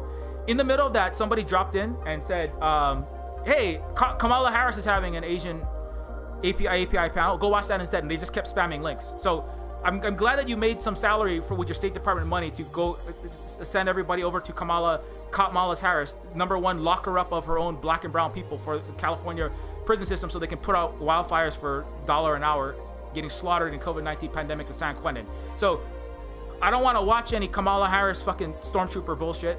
Everyone watch, but this is America, right? Happy Asian Pacific Islander Month. Let's censor and erase actual indigenous Asian voices that don't suit our racist imperial interests. Everyone watch Kamala's experience as an Asian prison industrial complex slave catcher instead. Also, fascist Andy Ngo still has a blue check and he's unsuspended. And look this is what they do. So much for freedom of speech. Two Uyghur girls from Xinjiang Guli, making beautiful vlogs, sharing stories of their hometown, sharing their food and their culture, right? You want to learn about Asian heritage, or do you not? No, America doesn't want any Asian heritage, because the Asian heritage is a heritage of Yellow Peril, of Chinese mass lynchings in Oregon, in Washington, in the ethno state of Oregon. That's the actual Asian heritage. America cannot handle Asian heritage. There is no Asian heritage in America. America can only spout fucking model minority mythology while having Asians being the #1 most likely population to be in poverty in New York City, while everyone in New York believing in this model minority myth, and so Asians get the least help. America has never had any truth, and the West has never ever had any truth about Asians and the East in general, and the global South in more general, ever, and it never can. If it ever tried to, even you try to seek a little truth, let's hear, fucking Westerners. I don't support the Chinese government, Chinese businesses, Huawei. I don't support Chinese, basketball stars. I don't support Chinese this and that. I don't support Xi Jinping. I don't support the Chinese, the Communist Party of China. I call myself a communist. I don't have any fucking dialectical understanding of any of this. But I support the Chinese people. I support the Chinese people, but I don't support any of that other stuff, right? Do you support the Chinese people when the Uyghurs actually speak? No, I don't see any fucking Western leftists. Barely. Every Western, every person that is a leftist that I've ever seen, like, really voicing their support for the actual Uyghur people, almost unanimously, with maybe the exception of the gray zone, but they're getting swatted in goddamn DC. I mean, these guys. I'm amazed these guys are still alive. I mean, they're saying a lot of things, that would, in the heart of the goddamn empire, but. They're basically like one, I can count them on my hand. Anybody who actually listens to actual Chinese people in China from the West, they're all the Western left is full of this Yellow Peril shit. Oh, we support the Chinese people. The Chinese people went from a 93.1% approval rating of their government, the Communist Party of China, from 93.1% in a few years ago, done by a Ivy League school. Like, I mean, this is not the Cuban leftist Communist Party. This is not the ultra left radical Vietnamese Vietnamese Liberation Army's opinion. It was the 93.1%. Let me get that exact statistic. 91% approval, China government. A long-term survey revealed Chinese government satisfaction. Ash Center. this is a Western imperial survey. They have no interest in giving the Chinese government a good rap. Ash Center Research Terms unveils findings from long-term public opinion survey that revealed understanding what Chinese citizens think about their own government has proven elusive to scholars, policymakers, and business people alike outside of the country. It's not elusive. The West is a racist, Yellow Peril filled, barbarian, neo-feudal, capitalist, slave genocide and exploitation and misogyny and homophobia and transphobia backed hellscape. That's why they can't understand China, because it isn't those things. I can't understand these mysterious Asians. No, even William Gibson can't understand China. That's why he's too busy recuperating all of these Asian tropes, and then having an Asia with Asian signs and neon and pink and purple Tokyo skyline with flying cars and white guys brooding around in their fucking trench coats after killing a bunch of people in a war. That's what noir is. Living in a fictional Asia with no Asians in it. Is because cyberpunk was Yellow Peril against Japan. In that era, cyberpunk, everything is Yellow Peril. It's always fucking East communist collectivist peril. Even William Gibson and even the most left cyberpunk, even Starship Troopers, whatever the guy's trying to say, nothing is being heard. The movie that nobody is getting whatever lesson. Oh well, I had this deep metaphor about how capitalism was bad, and this is actually about how the Ewoks are the Vietnamese. Nobody fucking gets that. You $6 billion capitalist, imperialist, colonizer piece of shit, Lucas, Gibson. I don't think Gibson. He doesn't. At least Gibson doesn't pretend like he's doing anything revolutionary. I'm just writing science fiction books, but. If you fucking, why can't we understand these Chinese? Nobody, the Greeks, Thomas Aquinas, Karl Marx, Hegel, Voltaire, British royalty, British intellectuals, German intellectuals. Throughout the history of, I can't understand this. Asiatic motive, that's Karl Marx, Asiatic mode of production. I don't know. Later on, it's like, well, there's a lot of racist bullshit in that as well. I can't understand any of this. I don't know. But we have, the word progressive comes from going from barbarian Eastern to feudal and then capitalist, ascending along tiers of degrees of advanced civilization towards enlightenment. Enlightenment, stolen from the East as well, right? The word Buddha means enlightenment, enlightened. It's again, right? It's like the U.S. military projecting onto Venezuela, right? Signaling all these great virtues about the U.S. empire. Oh, look at how good! Look, we have look. We have Black History Month, right? That's like, oh look, we're all fixed now, right? We're all fixed now in 2021. There's no racism anymore, right? Because we have a Black History Month and we had a black president, right? That's the West. That's Karl Marx, Hegel, Voltaire, and Montesquieu, and Locke, right? And all these fucking Europeans and American so-called intellectuals like Thomas Jefferson.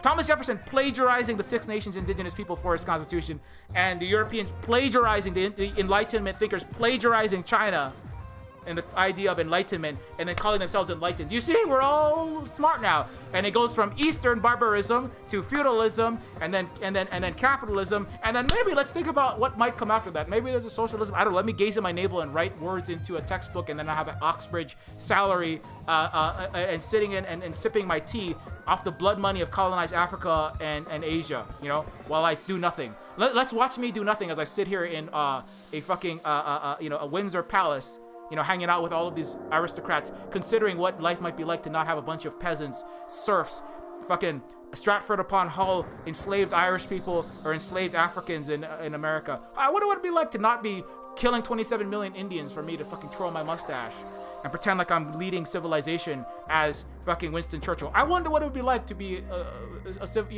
have something better than this capitalism. But, we're much better now than anything that ever came out of the yellow Eastern dark orcs. White Western intellectuals? No, there's never ever been any truth ever in the entire West. It's very sad. It's very sad. Aside from maybe like some math, which is mostly disproportionately done by black and non-white peoples, like the Hidden Figures, who did the actual difficult post-Newtonian calculus required to do the rocket calculations to put Neil Armstrong, a white man, on the moon, and for a white NASA played by Kevin Costner to take all the credit for black women's calculations. there were some actual intellectual labor going on, but it was mostly appropriated by the richest, whitest, straightest man with the most titles and dollars. More titles and less dollars if you're in more feudal world, more dollars and less titles if you're from American world. I am a self-made billionaire. Oh, actually, my daddy had an emerald mine and actually a descendant of aristocratic wealth. I'm a self-made Bill Gates. Oh, actually, my daddy was multi-millionaire and I'm actually like I'm the royalty of California. But I'm a No. Feudalism and capitalism are the same fucking system, and as far as I'm concerned, you know, one of them just hides the titles. It just hides all of the papyrus with the fountain pen and the Mont Blanc scribbled bullshit.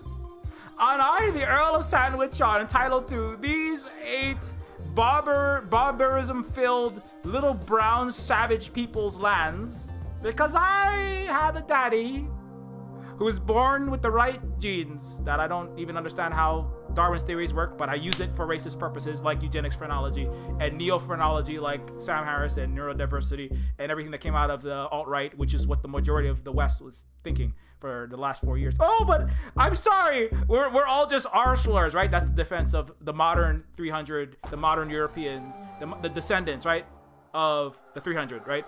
With his fucking the QAnon shaman, right? Oh, we were degenerates, just like that Quasimodo coded character, the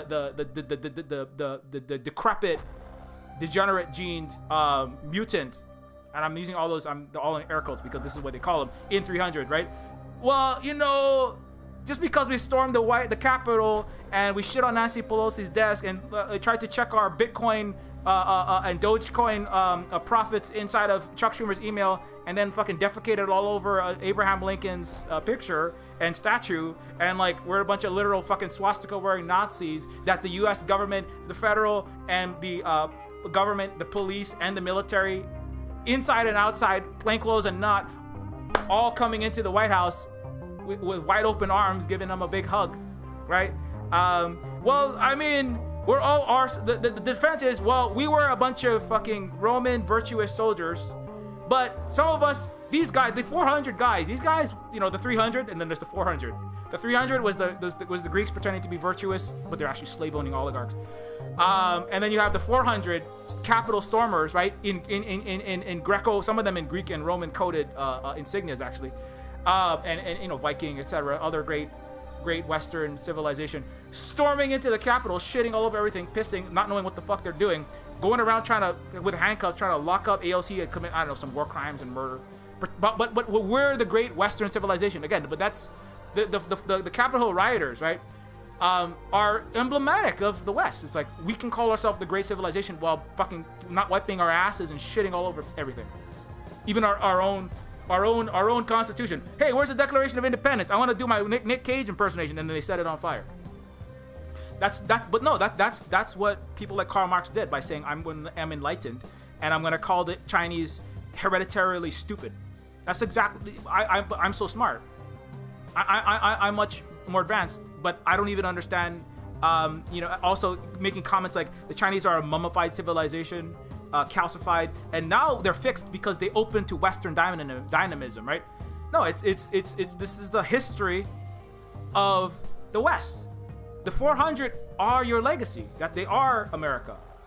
The 400 are the 300. That's why the 300 on Rotten Tomatoes has an 86% review rating, because, you know, again, like whatever you thought you were saying in Star Wars, nobody fucking got it. Nobody got what Zack Snyder was saying was basically everybody got that with 300, you know, and that's why I got 86%, which is that being in the military, killing bad guys, who are who? Muslims, right?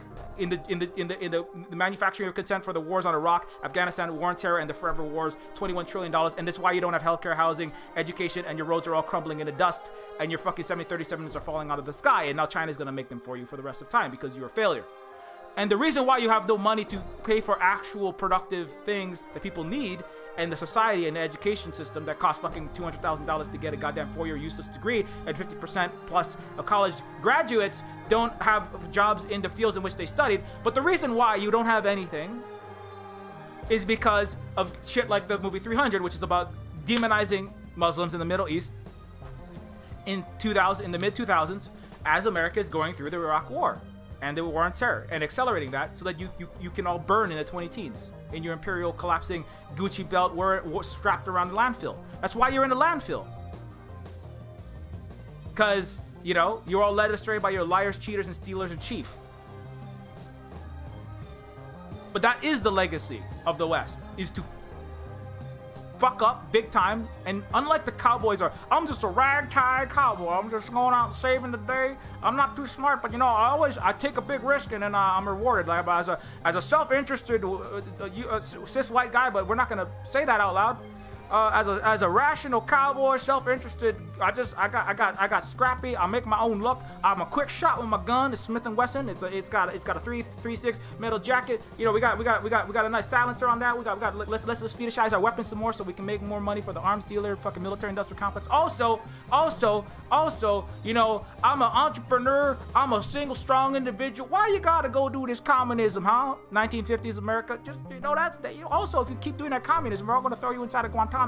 You know, also you're never gonna work again, you know, under the McCarthy era. You know, just pick up your gun, get your gun, and join the U.S. military. You know what I'm saying? I also vote for Ronald Reagan. Pull yourself up by your bootstraps. You know what I'm saying? Ayn Rand literally wrote the entire Motion Picture of Association, which is the actual education system of America, Hollywood. Ayn Rand wrote it. The Screen Guild for the Motion Picture Association Screenwriter's Guide for the Preservation of American Values. What is Ayn Rand's idea of American values? Selfish individualism. Atlas Shrugged ideology. You can go read that. Don't read that book, but you can strong individual men pursuing their own private interests. Capitalism. Again, that's just an extension of Greek. The Greeks actually admitted the Greeks, unlike the Persians and the Eastern Chinese, the Greeks, we desire our freedom. We cannot give into collective. We cannot bow down to authority. We cannot. It's really about working collectively together and prioritizing the success of the group over the individual pursuits, right? An individual ego, right? And the Greeks actually admitted this under you know, even, like Socrates in that time. The Greek philosophers actually admitted, you know, that they actually had a little bit of decency to say the word despot, right? That was described earlier on. Is Europeans actually? I was reading this through the history of European and philosophy. The Greeks actually said that the despot of the East, where people work collectively together under a just ruler, right? And that's what it actually meant before. Was an acceptable form for their society. Now the Greeks had this idea that they were a different race, right? Which is, you know, but you know, whatever. But it said, like, you know, at least the Chinese, it's the despot was different from a tyrant. A tyrant was somebody who rules through fear, force, and coercion and oppression, right? Whereas the Chinese system, they do have a central dynasty, right? But the dynasty changes a lot, and if the central government doesn't take care of the needs and the interests of the masses of China, of its eastern peoples, right? Then they don't last, right? Whereas a tyrant, right, is a different system, and you know. But anyways, but the Greeks admitted, the Greeks cannot. That's why there are all these city-states. We require our individualism. We have a very difficult time working together, right? Kind of like Americans. Fuck you, I'm gonna go start my own small business. You know, fuck you, I'm not gonna wear a mask for the collective success to stop 600,000 of us from dying and the collapse of our entire economy. You know, fuck you, I just don't want to wear a mask. You can't tell me what to do. You're bootlicker. You can't tell me what to do. Let me just co-opt some, you know. But again, right? And then anarchists be like, well, that's our language. Well, fuck you. You can't tell me what's your language. It's my language now, motherfucker. Because I'm American and I did it my way. The Greeks also did it the Greek way, which is to be self-interested individuals who cannot submit, which is part of why, you know, you had Sparta, Athens, you know, all this balkanization is because of their strong individualism, which has its merits, but toxic individualism, right, results in what? It results in the feudal war, destruction, pillaging. It results in the inability for a country to pull together to stop COVID-19 from slaughtering ultimately millions of people, right? You have to, you know, again, that's why it's like, These are two. It is always slightly in conflict, right? What you want, what you personally like. It is a little bit. It feels funny to wear masks. My ears feel funny, right? But Hawaiians, like the Chinese and the Vietnamese, right? The Hui, the word Hui, Asian and Pacific Islander heritage. The word Hui means to work together. It means a worker cooperative. It's a group of people working together. Whether that's Huiing together to build a fish pond in 1600 Hawaii, or to build a anti-capitalist, anti-imperialist, anti-racist cyberpunk game creating company like Silver Spoon Games, Huiing together without a boss, a landlord, a ruler, a tyrant, right? Without somebody collecting vast quantities of the labor value in the form of profit for the exploitation of the workers, programmers, artists, and musicians, like at Cyberpunk 2077, CD Projekt Red, like at EA Games, like at every Western company, basically, with few exceptions. Unlike Huawei, which is a cooperative of 98,000 plus people, and Canada needs to give back the war crime of stealing the kidnapping the daughter of Ren Xingfei. But anyways, when you Hui together, right, you work collectively. It really, the Hui is part, the concept, right? The cooperative is an outgrowth, right? And again, cooperative, Hui's existed, thousands of years before Richard Wolff said, hey, you know what's a good idea? Now, I'm not saying there's something wrong with Richard Wolff. Richard Wolff is one person Richard Wolff is doing some work to educate barbarians for the first time, doing re-education. Like Richard Wolff is doing important re-education, like what America accuses China of doing in its camps. Richard Wolff is doing important re-education, which countless Americans need, because they never really had an education. They live in a permanent disinformation system, as admitted by William Casey, the head of the CIA. We'll know when the disinformation campaign of the CIA is complete, when everything that the American public believes is false. So Richard Wolff is doing a good job of that, right? But he didn't come up with it. Cooperatives existed, the Hui existed for thousands of years in Hawaii, in Samoa, in Fiji, in Aotearoa, which you know as New Zealand, colonized ass New Zealand. And it existed in China, in Vietnam. The word, literally, as I talked to Luna Oya, a Vietnamese content creator, the word Hui actually exists. It's pronounced slightly differently, but it means the same thing. And so, because that's the collectivism of the East, Not necessarily, it's the East, for the supercontinent, Eurasia, the East is everything, basically past, everything past, the last bastion of Leonidas's fucking torn and shredded pants, everything east of this wall, to the east, everything west of that Sparta, that's fucking, I don't know, that's fucking barbarian land. But for the west, everything east, that's like Yellow Peril, East Horde land. But but everything in the east, but it's not really east. It's also the east, but it's also Africa. It's also the Pacific indigenous people. It's also North and South America. That's all really part of the East and the global South. Like if you look at a map of the world, right? That like which countries have COVID vaccine waivers, right? Like let's look COVID vaccine waivers. Which countries back COVID vaccine waivers? Actually, I have it in this tweet thread. Let me see if I can find it. Which countries are backing Israel versus Palestine? It's that East, right? The West, United States, and then is backing the genocide, backing the imperialism, and then you have the East, China, and Asia, and then the global South, right?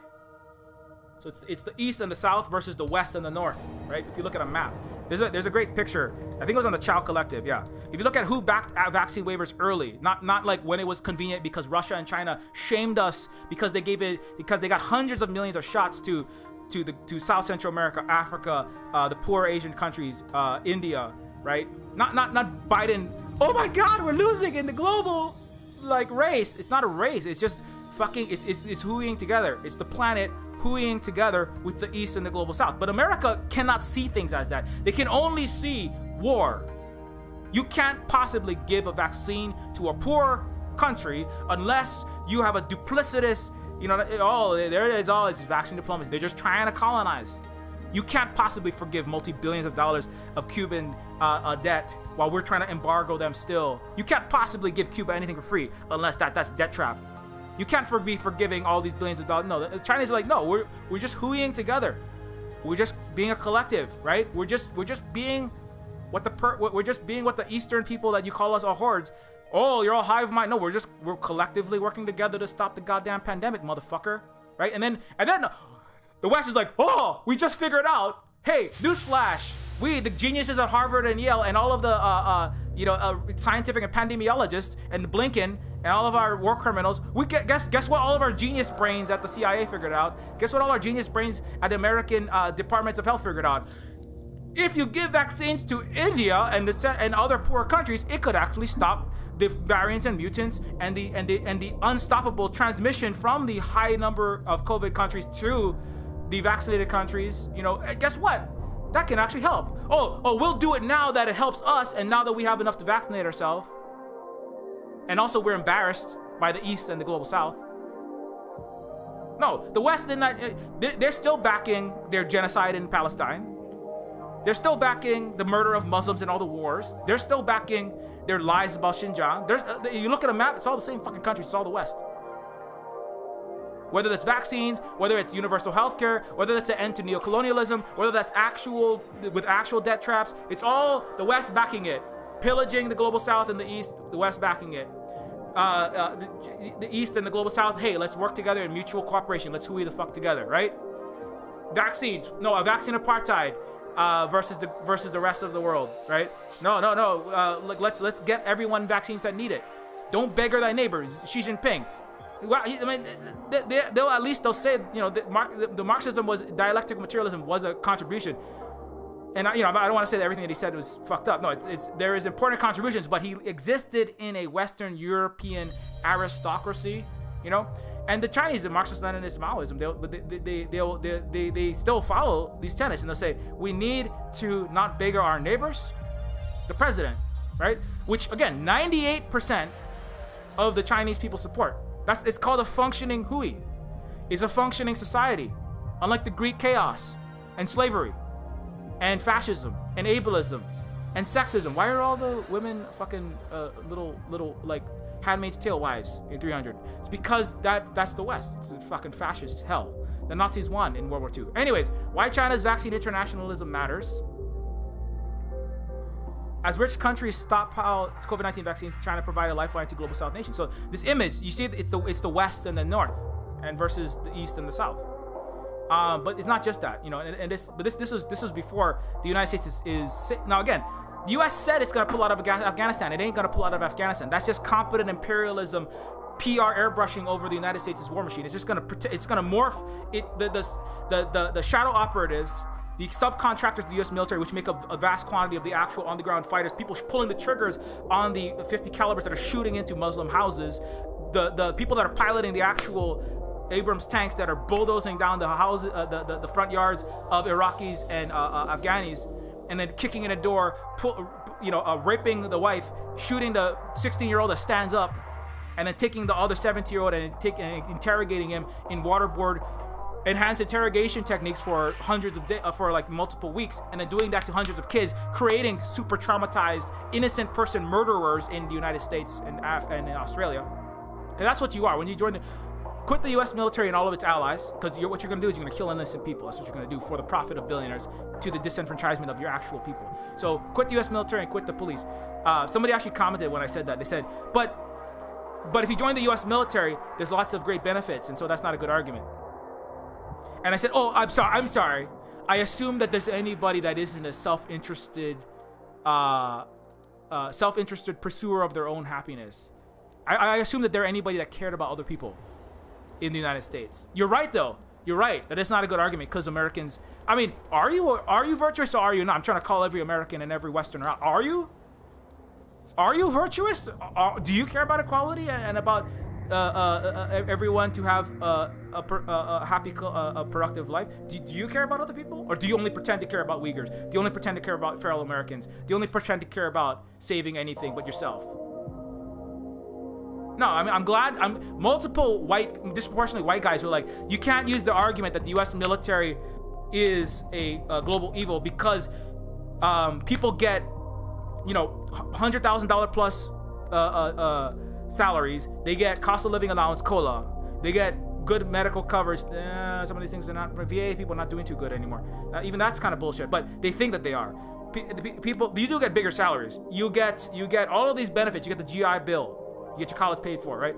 You get all these things from joining the military, so that's not a good argument. But I like it when people say that, because they admit that there's still the 300 or the 400. They're still self-interested Greek turned feudalist Europeans turned capitalist Americans turned neo-feudal, neoliberal Americans.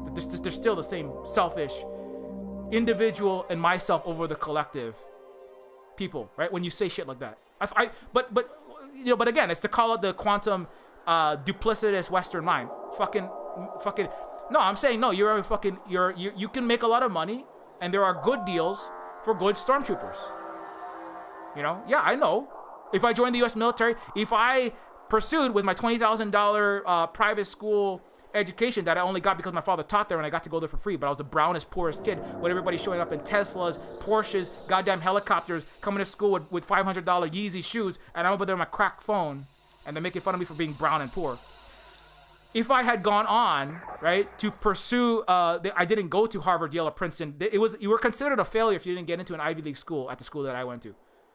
I didn't want to go to the school because it's full of bourgeois fucking assholes like the ones that I went to school with. They were all racist, classist snobs.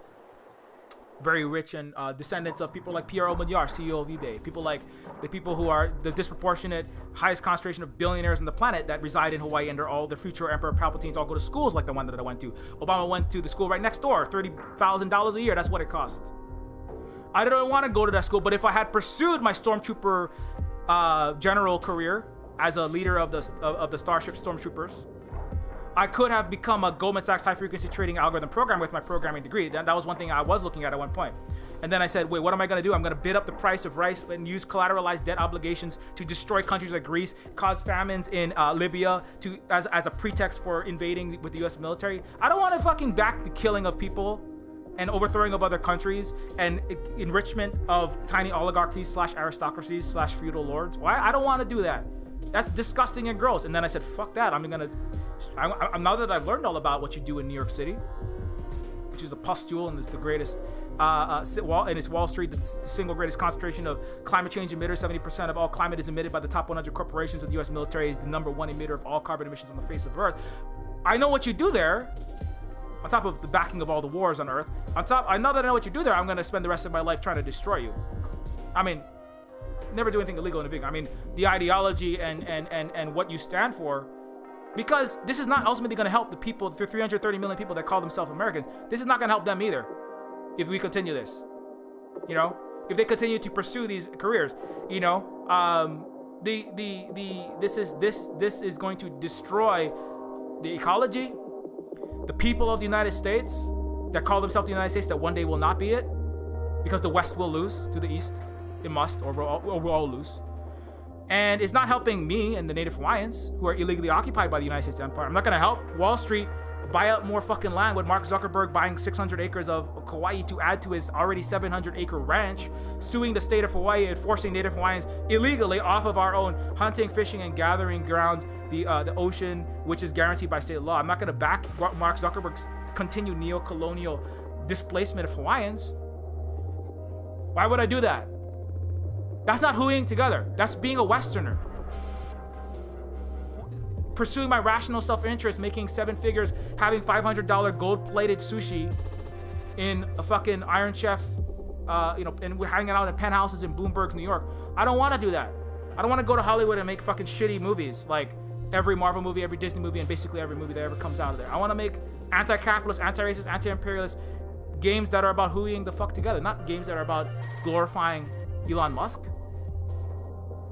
You can't do that in Hollywood. You can't do that in the United States, though. You know, you can do that in China. You can make a movie, the #1 with the highest production. But it would be like the equivalent of Jerry Bruckheimer, Dwayne The Rock Johnson, and Chris Pratt and Chris Evans, all the Chris's, all starring in a movie that's glorifying not the U.S. military, Western democratic, the United States through Captain America, and billionaires and the U.S. military and police. We'd be making that's all America can do in its country.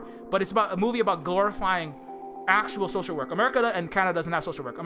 Canada's social workers are fucking genociding indigenous peoples by putting IUDs into 9-year-olds. So America and Canada don't really have social work at scale. But actual social work, which is actual poverty alleviation, right? You can do that in China. And the highest grossing movie of 2020 again. It's not some Marvel bullshit or Wonder Woman. No, it's a movie about hooing together. You know? You can't do that in the United States. You can't. You could try, but you got to take a fucking descendant of a fossil fuel oligarch like Armie Hammer's Hollywood clout and millions of mommy and daddy's, free dynastic money to go, and maybe a handful of David Cross and a few guys like, hey, I'll throw some clout behind your movie because this shit. If you ever sold this to a Hollywood military industrial complex, fucking Lockheed Martin, revolving door script editor, you ain't gonna get your sorry to bother you script through this. So I'm gonna throw a bunch of money and clout behind it because I just wanna, I'm gonna give the middle finger to my rich oil mommy and daddy for Armie Hammer, and I just feel like doing it. Like Armie Hammer is literal real world Prince of Civil. So, it's not going to solve anything, but I mean, it's just like, I just feel like trying to do a thing maybe one day, and I'm really naive and not really that educated, but I'm a cis straight white guy who have multi-billionaire parents. So I'm going to accidentally do a communist movie by a black communist. But, that's one. And then there's infinity of the entire bookshelves, all of the New York Times bestseller list, books, movies, games, everything is just garbage. I'm sorry, I just said all your shit is garbage, but I mean, it's entertaining, it's fun. I like watching Marvel movies. It's very fun, entertaining. I still play StarCraft. I still play StarCraft. It's a game about it's a colonialism simulator, right? It's take your Canadian transnational murderous mining company. I'm sorry, the SCVs. Backed in the Toronto Stock Exchange, 50% of all the world's mining, gold, and natural resource pillaging shares are held up in the Toronto fucking Stock Exchange. That's what Toronto is, just the bullion storehouse half of Wall Street. That's all it is, and that's what Canada is. Along with Alberta, where it spews forth Ted Cruz, disgusting Gusano, fucking rich ass, horrible Nazis, like all the garbage in Alberta. They want to be Texas. And so that's Canada's gift to the world: genocide of indigenous people and mining stocks. And then so that's the SCV in StarCraft. And then you have the Zerg, and then you have the Firebat and the Marine with his Gauss rifle coming out of the barracks, and that's the U.S. Marines and the Army. Then you have the battle cruiser. That's the U.S. Air Force and slash the U.S. Navy, right? It's like floating aircraft carriers, right? And then you have the and so it's the U.S. military blowing and killing everything, usually Zerg, usually some Asian, Eastern-coded hive mind. It's communist mind, collectivist, right? And they're all brainwashed. There's only one brain. It's a floating giant eyeball on top of this 7,000 foot high giant evil bug, right? Because they're all insectile, right? Kind of like all the sick men of Asia are all in infestation in, I don't know, the Chinatowns of San Francisco, Honolulu, and Seattle, that they all got burnt and were slaughtered, right? It's an infestation. That's what StarCraft is about. It's about murdering all your little Asian bugs. The collectivists, and they're all brainwashed, right? By their one brain, right? Where I'm Jim Raider. I'm revolution, independent. I'm freeing all the people against the tyranny of Confederacy or the Union or whatever. But I'm less Southern coded, so the Confederacy was bad, and there was no Civil War. The Civil War was two racist sides fighting for who gets to have more money and rebrand the slaves as prison slaves. America's never had a good side. The Revolutionary War is a war to keep slavery, and Britain wanted to stop them because they didn't want to have a challenge. But anyways. But I'm a good American. Jim Raider fighting against the Confederacy and the Zerg evil hordes occupying, coming from the eastern side into my Texas coded. I'm just a marshal defending the settler colonial deserts, the wastelands that will one day be the great and prosperous United States of America in space. I'm a scrappy, young, independent-minded. Right? Like just like a Greek, selfish, or not selfish. I'm just independent. And I'm just leading the revolution to undo the tyrannies of this sector again. And also there's this Eastern Asian hordes of mindless, hive-minded, brainwashed things with these giant, like human-sized bugs that literally like have 5G wireless AI beamed into their head. They're all controlled zombies hopping around, slicing me up with their xenomorph like blades. If you got this Hydralisk shooting acid, it's like Chinese spitting Wuhan flu all over my face. Oh my God, they're bringing bubonic plague. Burn them all. Burn them all. That's what Jim Raynor says when he gets to the infested turd. Oh my God, we have an infestation of Chinese people in San Francisco. Burn it all. Burn all of Honolulu and make 10,000 Hawaiians and Chinese and Japanese, because the Hawaiian and Chinese all lived and worked together in Huis. Burn it all, which is what the Honolulu white American illegal occupiers did. Burn all the Zerg, kill them all, because they're collective, communists, collectivists, working together. They're all brainwashed, even though that's the Chinese word that describes what Westerners are. They're all brainwashed. They're coming to eat all of our good Terran humans, all our settler, cowboy-coated settler colonial murderers that were actually slaughtering indigenous people, that were actually slotting their necks in the night, not valorous, glorious, fighting in a fair fight. One guy with a pulse rifle and a flamethrower against 1,000 Zerg standing up to evil and tyranny from CCP.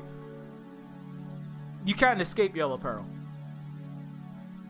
You have to lose, because it's Yellow Salvation. I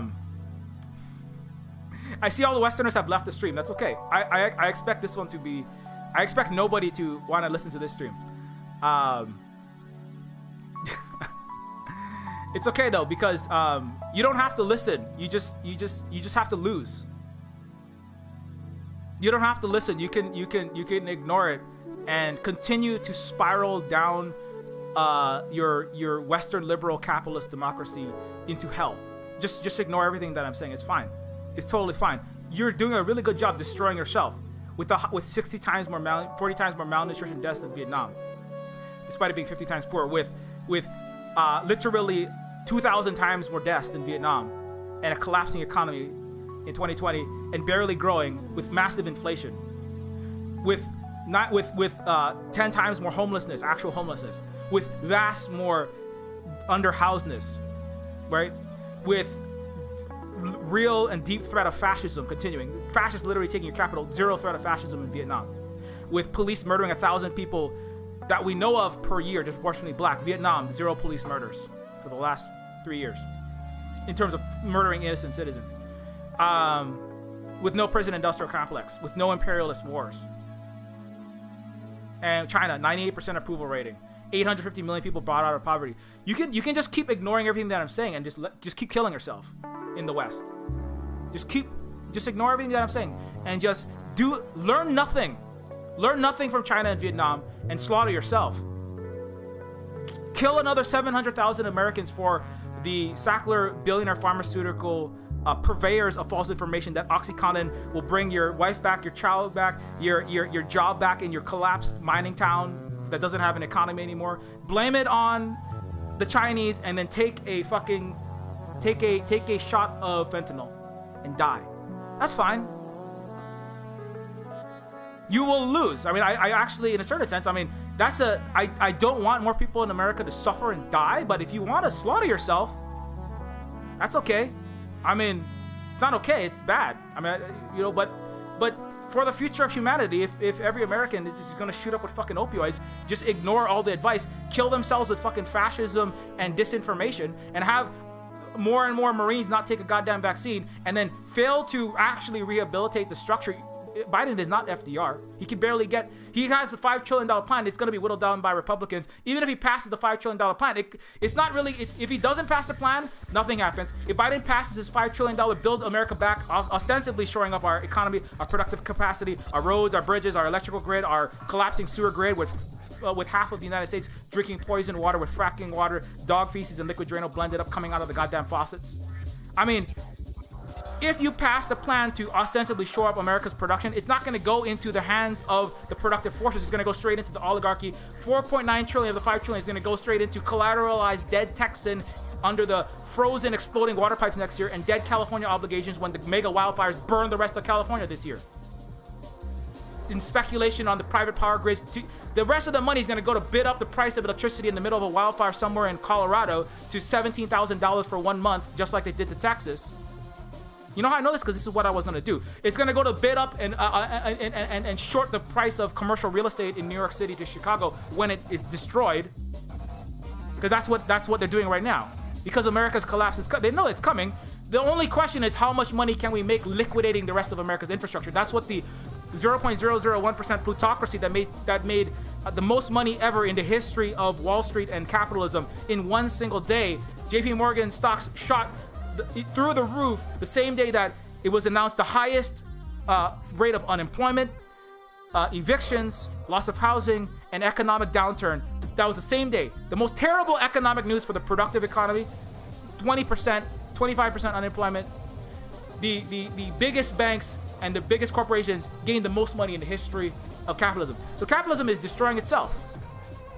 They made money liquidating themselves, and so that's neo-feudalism, right? That's the other side of neo-feudalism. It's that the landfill will just expand and expand and expand, and the Gucci belt will get smaller and smaller and smaller and smaller and smaller until it's only a Gates and a Walton and a Koch and a Jobs and a Clinton and a Bush. And that's fine. That's another trajectory to the end of the West. That's very sad because that's going to involve the suffering and death of a lot of people in the United States. Even if you don't die, you will suffer and you'll wish you were dead. Kind of like wives of nuclear radiologists who slaughter themselves holding in their colon cancer till it metastasized and neocytes were eating their chest, their breast tissue, and their brain. Rather than holding their cancer in for a year and killing themselves rather than their actual doctor husband who could have treated them with the radiology therapy. Rather than pay the $200,000 for that therapy and then make her husband and her children become homeless. So I mean, that's very sad. I mean, you wishing your own death. It's suicide. You're falling on your 300 sword. I mean, that's very sad.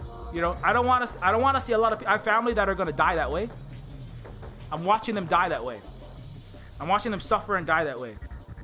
But I mean, at the end of the day, I mean, if you keep doing that, your ability to exert international sanctions against Iraq and Iran, because you have no productive forces to back up, because you have a collapsing, disrupted, very upset masses, that will accelerate the decline of the United States and its reconversion back into the Federation of the Indigenous Turtle Islanders, socialist nation. That will accelerate the rate of the destruction of the West. I mean, that's okay. It's going to be very difficult, very sad. I wish there was another way where people could just de-Westernize, de-liberalize, decapitalize, and fake democratize and real democratize themselves in the West, you know, whatever color. But it seems like Americans want to just kill themselves. You know, now the only problem is they can't start nuclear war by shooting hypersonic missiles into Chinese aircraft carriers somewhere off the coast of, Vietnam or Laos. Or right near into Beijing, even worse. We got to stop that. But I mean, short of that, you want to just never have any economy again and just rot to death. I mean, okay. That's why I suggest get in your mutual aid society. Get it with your mutual aid groups wherever you are, whether you're in the city or the rural. Support your indigenous people and decolonization of America. Support the abolition of the police, the prisons, the U.S. military, and everything the fuck else. I mean, never anything illegal, you know. But I mean, the abolition of police is a thing. The United States, the U.S. police are the slave catching force. Support the fights for Black Lives Matter. Support the LGBTQ plus flags. Support the anti-war and internationalist leftist fights. Support the international, the global South, right? Stop lying about China. If you don't want to say anything, just don't say nothing. Ideally, you would speak the fuck up. I understand that you can't have a job now because America is Yellow Peril and it's warmongering and Asian racism cannot be extracted from its imperialism against Asia and China, attempts at stomping the Eastern Zerg / Persians / orcs / Chinese into the ground. That's what they call them. They're actually more civilized, you know. That's why land back for the Zerg, you know. The Zerg have a more advanced civilization. I remember Neofeud 2 is gonna be where the Zerg, this bestial, hive mind, communist coded, Asian coded civilization. With one brain, Xi Jinping, right? Manipulating all. Oh, I support the people of China. If the Chinese people, if you come to California and you go to UC Santa Cruz or UC Berkeley, I was talking to a Child Collective member, or listening to a Child Collective member, Chinese actual left media, and they were saying, you know, at very educated, like MIT, Berkeley, I'm going to these universities giving talks, and I'll say things like, I actually approve of what the Chinese, I have criticisms of the Chinese government. I think they could have handled things better here. They could have reined in more corruption there, but, you know, I approve of what the Chinese government has done overall. in comparison to what Western governments have done. And if they say anything positive, the Californians will say, "Oh, I'm so sorry. Well, we support the Chinese people, but oh, I'm so sorry that I'm a UC Santa Cruz fucking PhD in artificial intelligence, and I'm so sorry that you're brainwashed. I'm so sorry that you're brainwashed by the overmind. I'm sorry, Xi Jinping. I'm sorry, the CCP." It's like, we support the Chinese people as long as they think exactly what we think, because we're actually the brainwashed ones, right? Because we're the ones who got lied into the Gulf War with the professional actress professional actress for the U.S. military. We talked about babies being thrown out of incubators, right? We're the ones that are actually fucking brainwashed. Colin Powell could wave a fucking little canister of yellow cake around. I'm sorry, his laundry detergent. It's like, they got weapons of mass destruction. All right, let's go for it. And liberal, left, right, and center Americans all backing the goddamn war. And all seven wars in 7 countries, right? And then the Syrian chemical weapons attack. That's a bunch of Maui onions crushed up with a box of pool chemicals from Bill Gates' penthouse on the 200th story of his fucking skyscraper in New York City, owned by Bloomberg, that he hangs out and has sex with friends of Epstein in, right? Oh my God, it's a chemical weapon attack in Syria. Please spend another $5 billion collapsing Syria into hell with 1 hour of electricity and mortar bombing everything. People dying, women, children, and disabled people disproportionately starving and dying, getting killed in the collateral damage. And let's embargo all of Syria because the pool chemicals spilled. Oh my God, Assad is using chemical weapons. America backing white phosphorus using Israel. Oh my God, this chemical weapon. Oh my God. Oh, is that Maui onions? It's the same Maui onions that they crushed up, artisanal Maui onions that they crushed up and put in the eyes of a white United States military Capitol rioter, right? Wearing fucking swastikas. Oh my God, I got tear gas. I feel what George Floyd felt. I'm being oppressed. Oh, that's right. America was lied into everything. But oh, Chinese people, you're so brainwashed. You're so brainwashed. I'm so sorry that 98% of you like the Chinese Communist Party.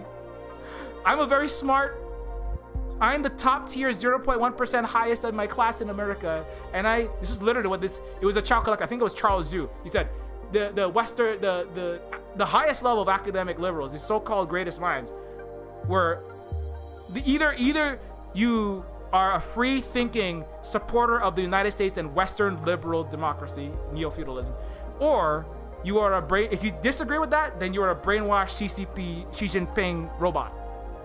You're a Zerg. Oh, I'm so sorry, you're still a Zerg. One day you'll be freed. You can be like 3/5 of a human, right? You're a Hydralisk, you're a Mutalisk, you're a Starship Trooper bug. Oh, I'm sorry, you're an insect until you accept the Star-Spangled Banner as the gift of freedom, democracy, and capitalism and prosperity to the world. Until you accept that, you're just a giant beetle. You're a yellow beetle. Oh, I'm so sorry you're brainwashed by this. No, that's no.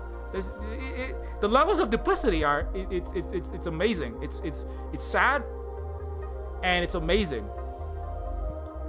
At the same time, but it's like that's the best that America has to offer. That's the best that America has to offer. It's geniuses that are too busy getting STEM degrees, learning the airspeed velocity of an unladen frozen butterball turkey, so that they can fire it from a cannon. Literally, that's the Asian STEM degrees from Columbia. The first thing you learn, and you can ask Silver L, one of my friends from comrades from Twitch. The first thing you learn in colleges in the United States is how to make weapons. And the first design is how to fire a frozen turkey to destroy a Russian jet, right? Let's take down a MiG. Let's take down a Type-O-Dong missile with my fucking frozen turkey. Hey, can we shoot a Thanksgiving ham? Can we shoot a Easter ham and take down a Type-O-Dong missile? We can't. You know why? Because you don't have any semiconductors. But okay, well, I don't know. Let's just put let's put some yellow cake and some incubator baby puppets that we used to lie us into the last war, and let's take the last remaining bits of the Maui onion that we used to crush and put into the eye of our paid National Endowment for Democracy liars in Syria. Let's put Maui onions and Colin Powell's laundry detergent and Near Tandon's Cabbage Patch Kid babies from the incubators, and let's freeze them and let's shoot them at the Russian jet. Let's shoot them at the Chinese hypersonic missile. I think maybe that we can win the nuclear war against China, and then we won't suffer the Yellow Peril. That's the West. I mean, that's okay. Die in your stupidity. I mean, not literally. I mean, just this ideology, this culture. It's nothing really wrong with the people, the human people, the biological essentialism. There's nothing really wrong with it. It's just, but this I don't know what it is specifically. I continue to ponder this question. How can people support? How can people call themselves free thinking, but be in such in the face of such abject disinformation, such abject hypocrisy, just oxymoron level, just complete hypocrisy, incongruity, incoherence. How can you claim to be the freest, most rational, most enlightened thinkers, right? But it's kind of like, I don't know. It's something wrong, very wrong. But the highest levels of the West have always kind of known these aspects of their people, and so that's why you have a ruling oligarchy, whether that's the CIA, then you have the feudal, the highest aristocrats. They had a good education, right? That's one of the secrets is you have the Mustafa Mons. You have one Mustafa Mon, or maybe 10, right? You have the Windsor Palace and maybe the German Nazis that Victoria's one of her incest produced children. You install one in Germany, in Italy, in Hungary, and then you can intermarry them in the middle of World War II and have the Prince Philip Nazi marrying. You give the quality education, as the Europeans in a symposium in Paris in the 1960s exclaimed when they discovered that Hawaiians had the highest literacy rate in the world, with great works of literature, art. They had subaquatic vehicles before Jules Verne had even finished imagining 20,000 Leagues Under the Sea, blueprints for them, which actually functioned when some white guy was writing some imaginary sci-fi book about it. And they exclaimed, how can the Hawaiians, this islander nation, have surpassed us in literacy, education, technology, politics, and sociology? How can this islander country be ahead of the so-called enlightened countries of Europe? That's what they call them, the enlightened countries of Europe. But part of it is, if you keep plagiarizing Asia and not listening to them properly, you're gonna keep being behind, right? You take the word enlightened and you call yourself enlightened while not being, and that's the problem. Number two, maybe actually educate the masses of your people. And I'm not just giving them a degree from Germany, because apparently that's worth about as much as a piece of toilet paper or a McDonald's receipt, because a degree from university is what Adrian Zenz has, and he fucking doesn't know how to do statistics to save his fucking life. What are you doing in academia? Writing 800-word essays about the merits of 1919 like lampposts in fucking Liverpool, England versus 1920. What the fuck are you getting degrees for anymore? How does Jordan Peterson have a degree, a PhD, a doctorate of philosophy, the highest degree that you can get from an accredited Canadian university? You know how? Because the university system is a bogus, fucking imperialist, lie-filled garbage system, apparently. I mean, apparently, Also, if you get it, what the fuck point is getting a degree if you're not gonna get a job? Like 50% of fucking people with degrees in the United States, Less than 5% of people in the United States are getting STEM degrees now. I mean, you do need to know how to do a certain amount of engineering to build a bridge and a road and an aircraft. And the advanced adversarial network engineering and the AI coding that it takes to put into an aircraft. And if you pay them $9 an hour, they're gonna do shit coding. Also, if you pay the Colonial Pipeline people $9, hey, have better fucking name designers. Your marketing department, these capitalist corporate propaganda departments. I'm sorry, marketing. It's a bad name. If you don't want to be a target for a goddamn hack, wherever the fuck it came from, of course you're gonna force go to Russia, because that foments more military industrial spending. But where you're gonna get hacked if you're calling yourself insulting things like Colonial Pipeline. Like, hey, we're still colonizers. We're a bunch of fucking assholes shoving the DAPL, Dakota Access Pipeline, the Trans-Canada Pipeline through indigenous land against the United Nations Declaration on the Rights of Indigenous Peoples. We're a bunch of fucking assholes. Why do you call it like, be a competent colonizer, competent imperialist, competent fascist like Biden, and call it like, I don't know, hashtag racial healing pipeline, something like that. Call it like Asian and Pacific Heritage Pipeline. Then nobody will look into it, because they'll all be afraid of being called out for being racist, right? Or genocide deniers, right? Just call it something really innocuous like that. I mean, the Colonial Pipeline, come on. Who the fuck calls their pipeline Colonial Pipeline in 2020? Jesus Christ. Anyways, incompetent colonizers. That's okay. Keep calling. You know what? You should name one of the pipeline Nazi Pipeline. That way some Russians to be like, motherfucker, We fought this. We killed the majority of these when America claimed to have won the war. When we killed 20 times more and did all the goddamn fighting, you know. And also America and UK and all of its friends fucking backed invasions of Russia and the Soviet Union because they're actually afraid of the communist collectivist peril. You know, motherfucker, you call it Nazi pipeline, I'm gonna fucking have that motherfucker. You know, call it like Wuhan flu pipeline. You know, call it something really disgusting and offensive, right?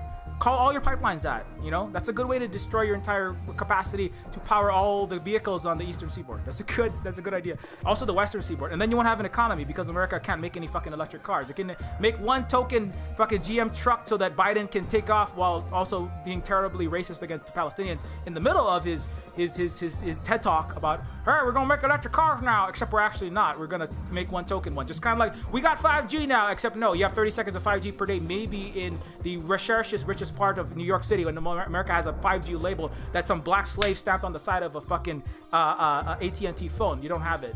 It's a lie. America is a failure, and it never will gain back its technological edge because of its westernness. You know, so really, you know, I'm okay with this direction. I'm okay with this direction of America. I wish there was a better one, though. I wish there was a better one than everybody's suffering, you know? Entrepreneurship. No, like, entrepreneurship is the modern 300, you know?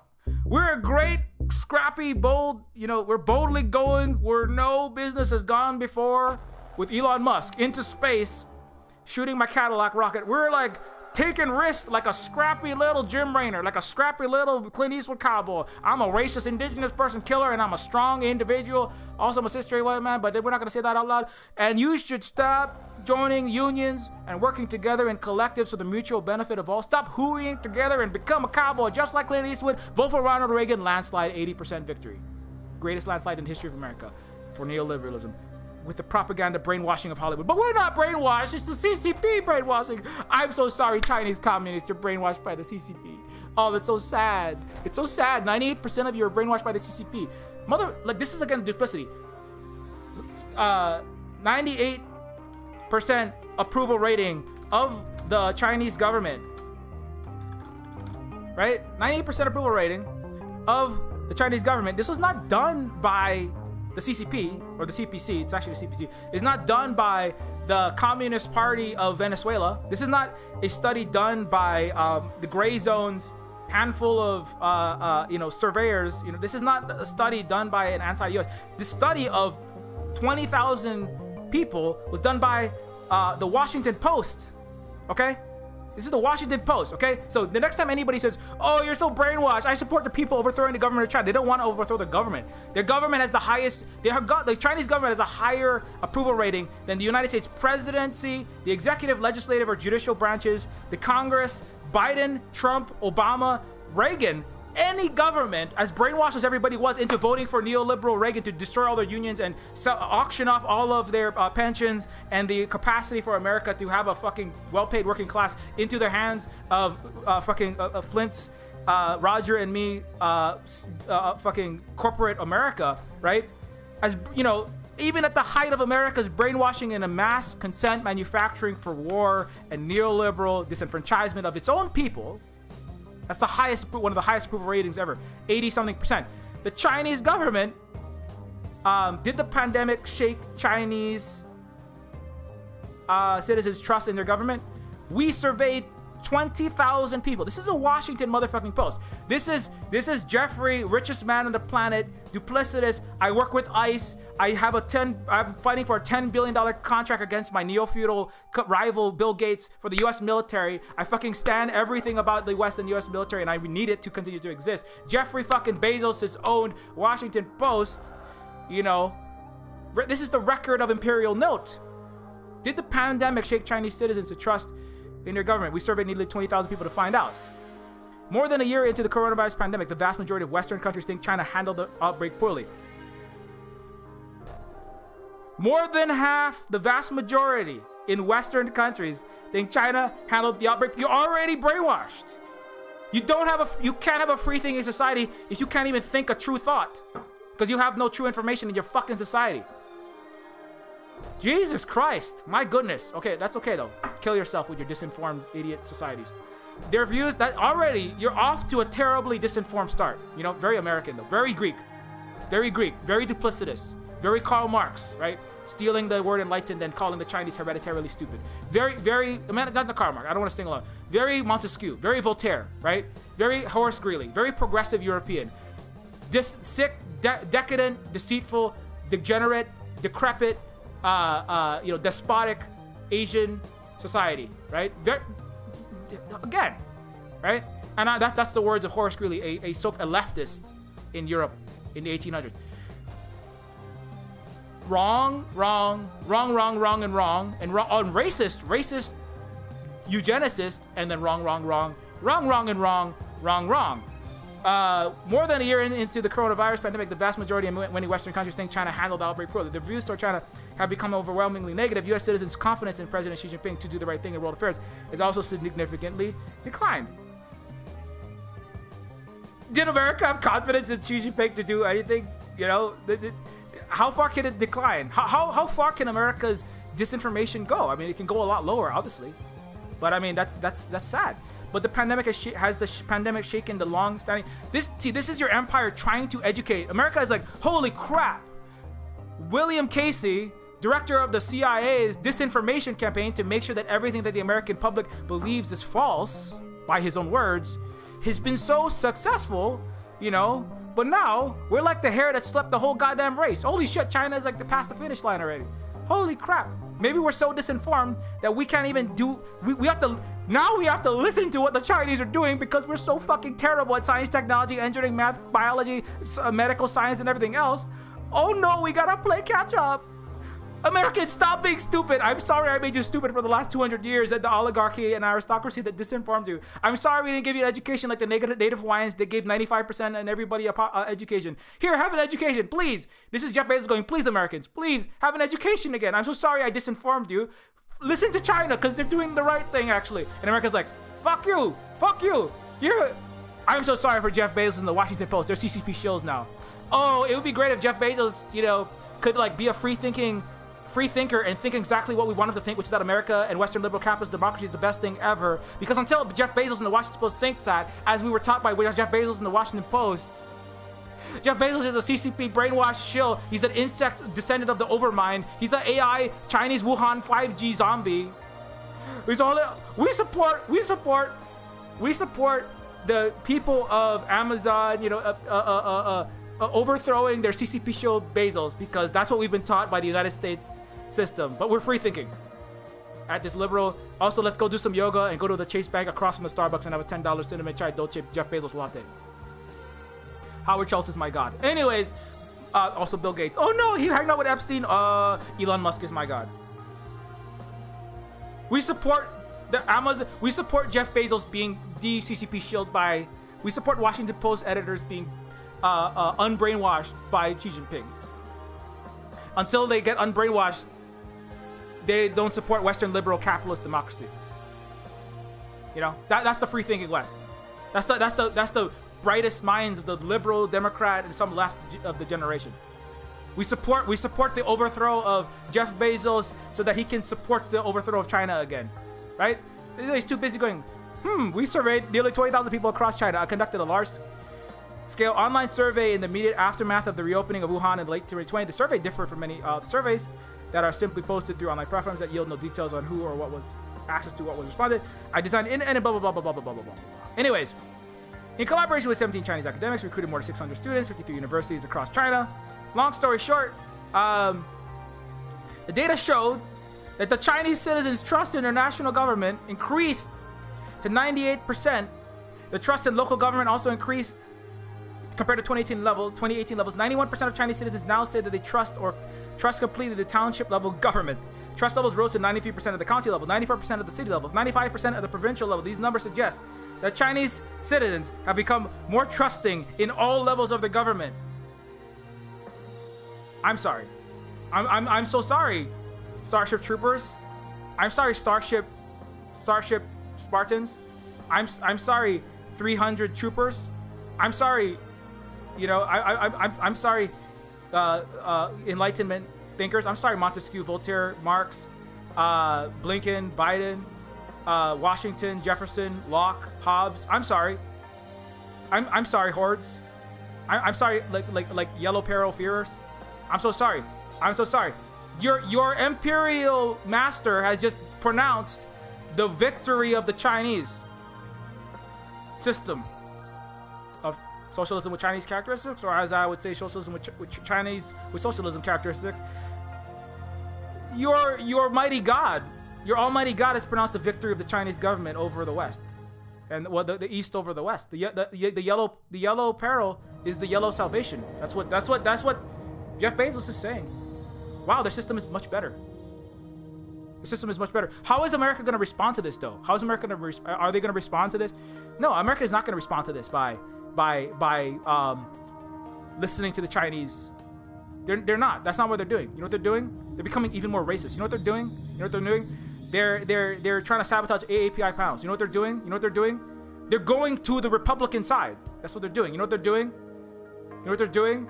They're watching their country burn. You know what the oligarchy is doing? Continuing to collapse the productive forces, the roads, the bridges, the cars, the hospital system, whatever remained of the universal death care / wealth extraction system that is the United States healthcare system, taking all the houses and buying it up and then not producing anything. You know what they're doing with all the money?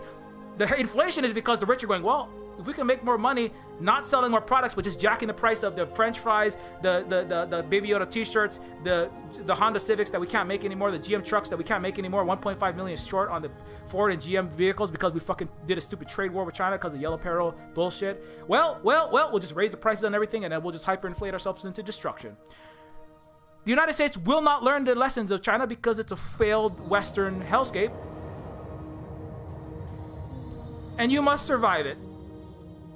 I mean, good luck, Jeff. Good luck, Jeff, Bill, Bill and Melinda, Jeff, not the Epstein, I'm talking about Bezos, who owns the Washington Post. Good luck, Rupert Murdoch, in your Australian hell, right? With your coal is what we do. Good luck burning the other 500 million wallabies and kangaroos and other endangered species to a crisp in the Australian wildfires. Because all your coal and your fossil fuel insistence and all your backward barbarian thinking. Good luck, Rupert Murdoch, in trying to, after all of your centuries and centuries, and in the last 2 years, massive acceleration of anti-Asian propaganda and anti-China propaganda and all the Uyghur genocide and all the taking over my Tibet and my Hong Kong, my Taiwan. Good luck trying to get your American, Australian, Canadian, and other Western disinformed population because of your successful CIA, State Department, ruling class campaign. Good luck trying to inform them. I think you will fail. I think you will fail miserably. Also, if you start succeeding, some selfish individual, self-interested entrepreneur, some billionaire philanthropist arms deal playboy will be like, but I can sell more bombs making attacks on the Chinese. That's the war right now. There's a handful of Americans, right? There's a handful of CNN backers, and now it's Bezos is coming over that we need to cooperate with the Chinese because otherwise we'll destroy ourselves. And then there's the military industrial complex and the neocon kind of writer wing that are like, no, I can sell more Tomahawk missiles and I can make guidance systems for nuclear ICBMs with hypersonic. Hey, get some 3nm semiconductors because we can't make them anymore because we fucking have no goddamn infrastructure. Taiwan is collapsing. Japan had a nuclear meltdown. It spilled into all of our silicon wafers. God damn it, Texas is melting apart. We don't have anywhere to make any more semiconductors.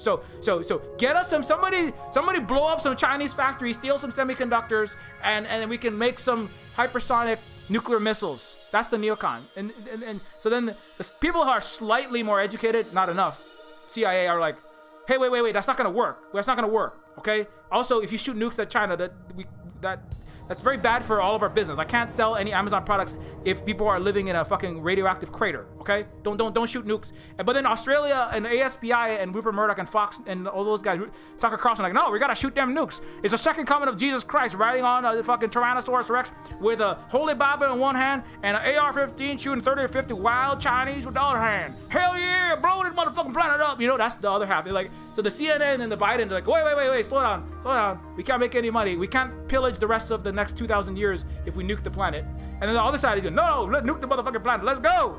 Let's Yellow Peril, motherfucker. 300. Sparta. This is Sparta. Nuclear missile. Boom. Yeah. Kill everything. And then also we die. That's the West. So I hope that you gotta stop your Wile E. Coyote fucking right-wing half of your family from doing that. If we can stop that, just, you know, put like child-proof locks on all the nuclear red button, okay? And then we'll be okay. You know, this is America! Boom! And then like aircraft carrier landing ground troops in Beijing. You know,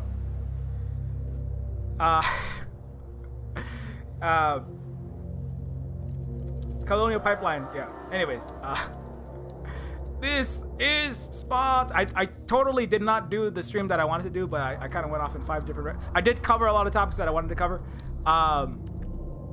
But you know, I knew this one was gonna be really, really. People were gonna freak out about this one. But people, you know, some people should freak out. You know, you should freak out.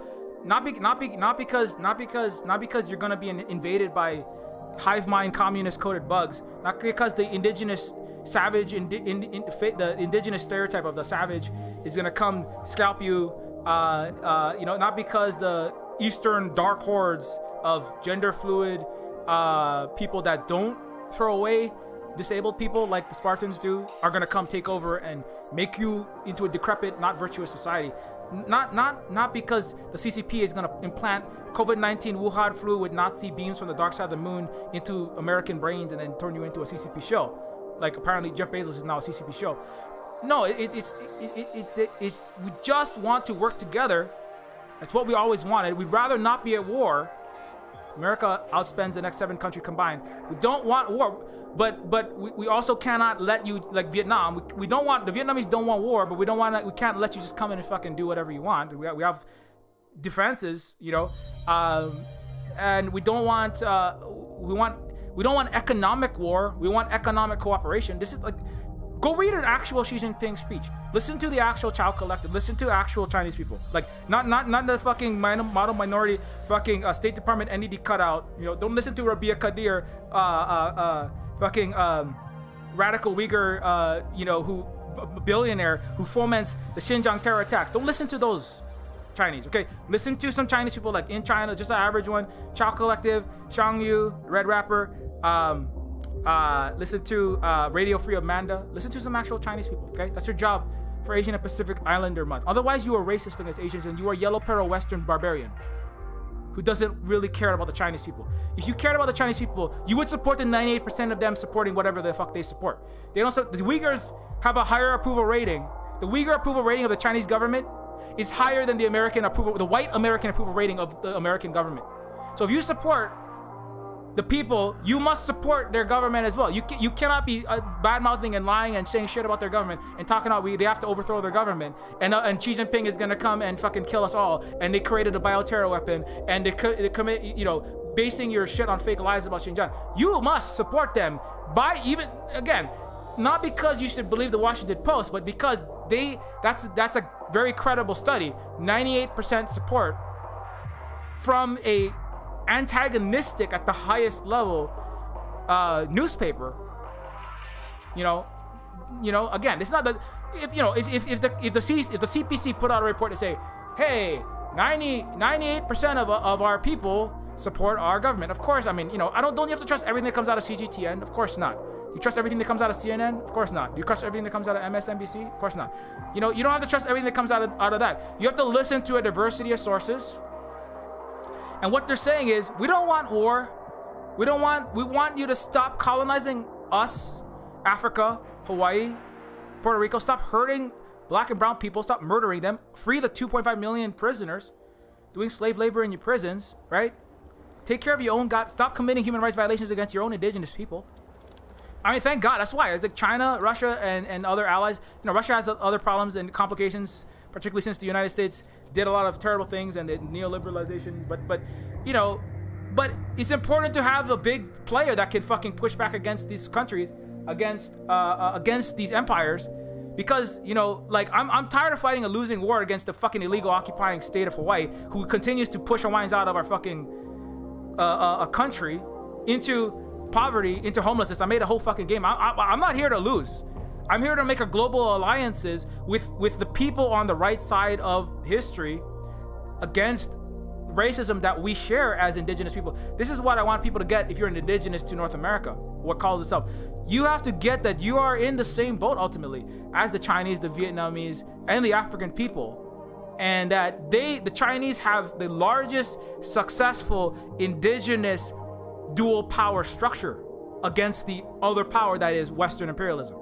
You must realize that, because the sooner that we realize that, the sooner that you can stop being fucking genocided with no real hope, you know? Because America is going to eat the rest of the United States, and there will be no big, strong, serious material support. There is not a big enough dual power structure, I don't think, to resist within the United States. That is not going to be a conflagration of death and murder, you know?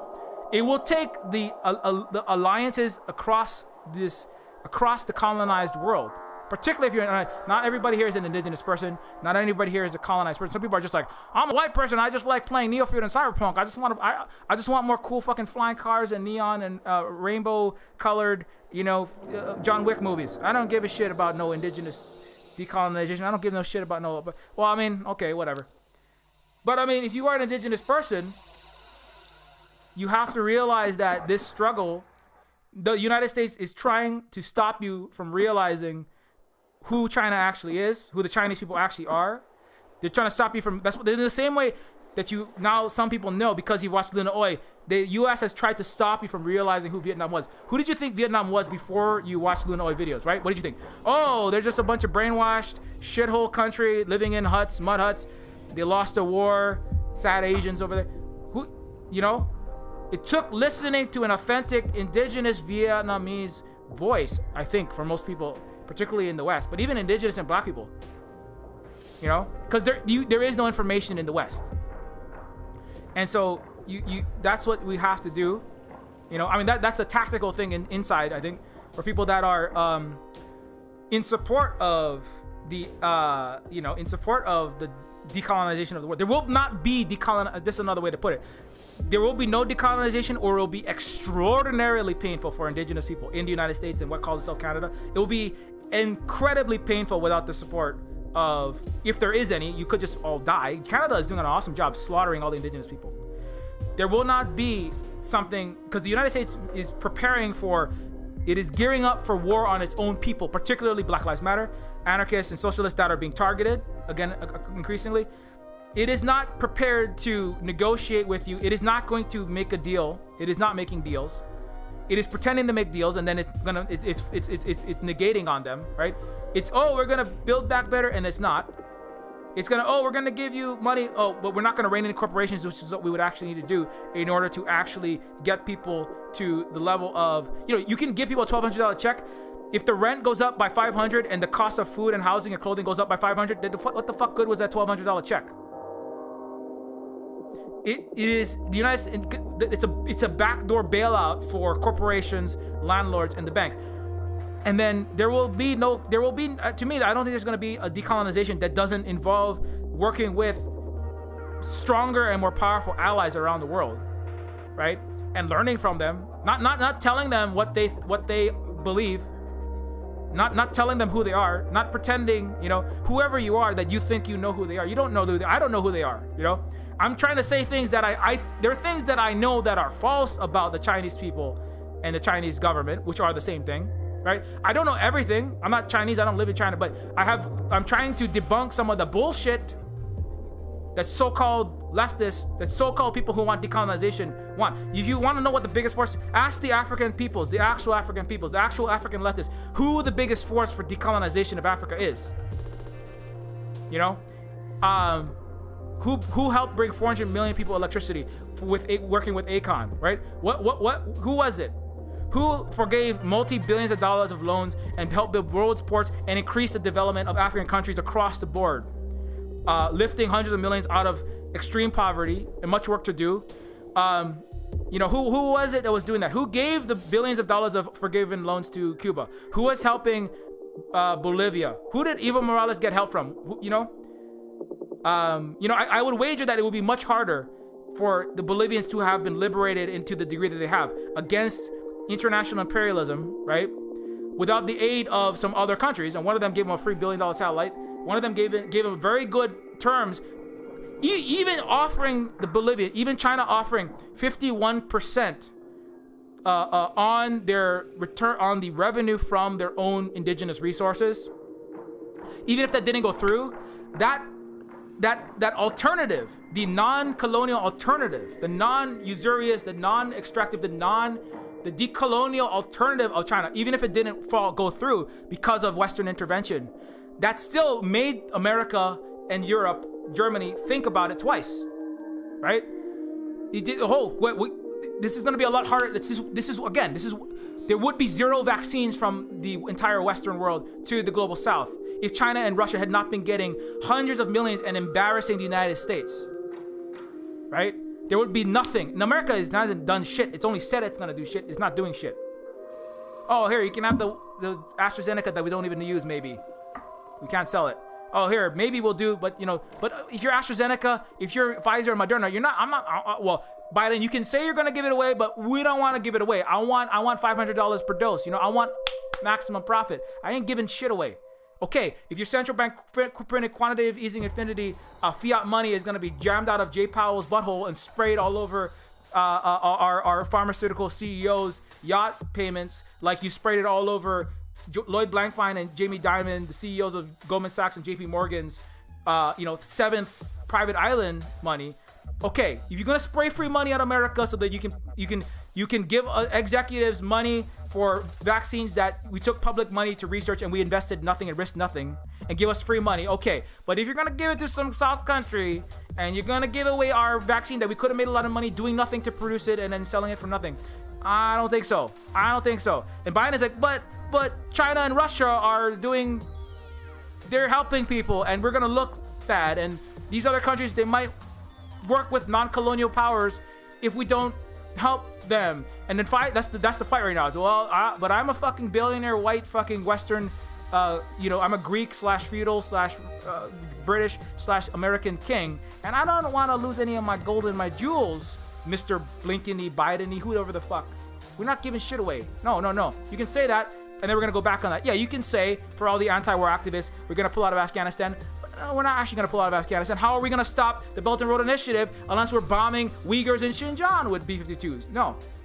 You're not going to do that. Biden is saying he ain't doing shit. Oh, we're going to shore up America.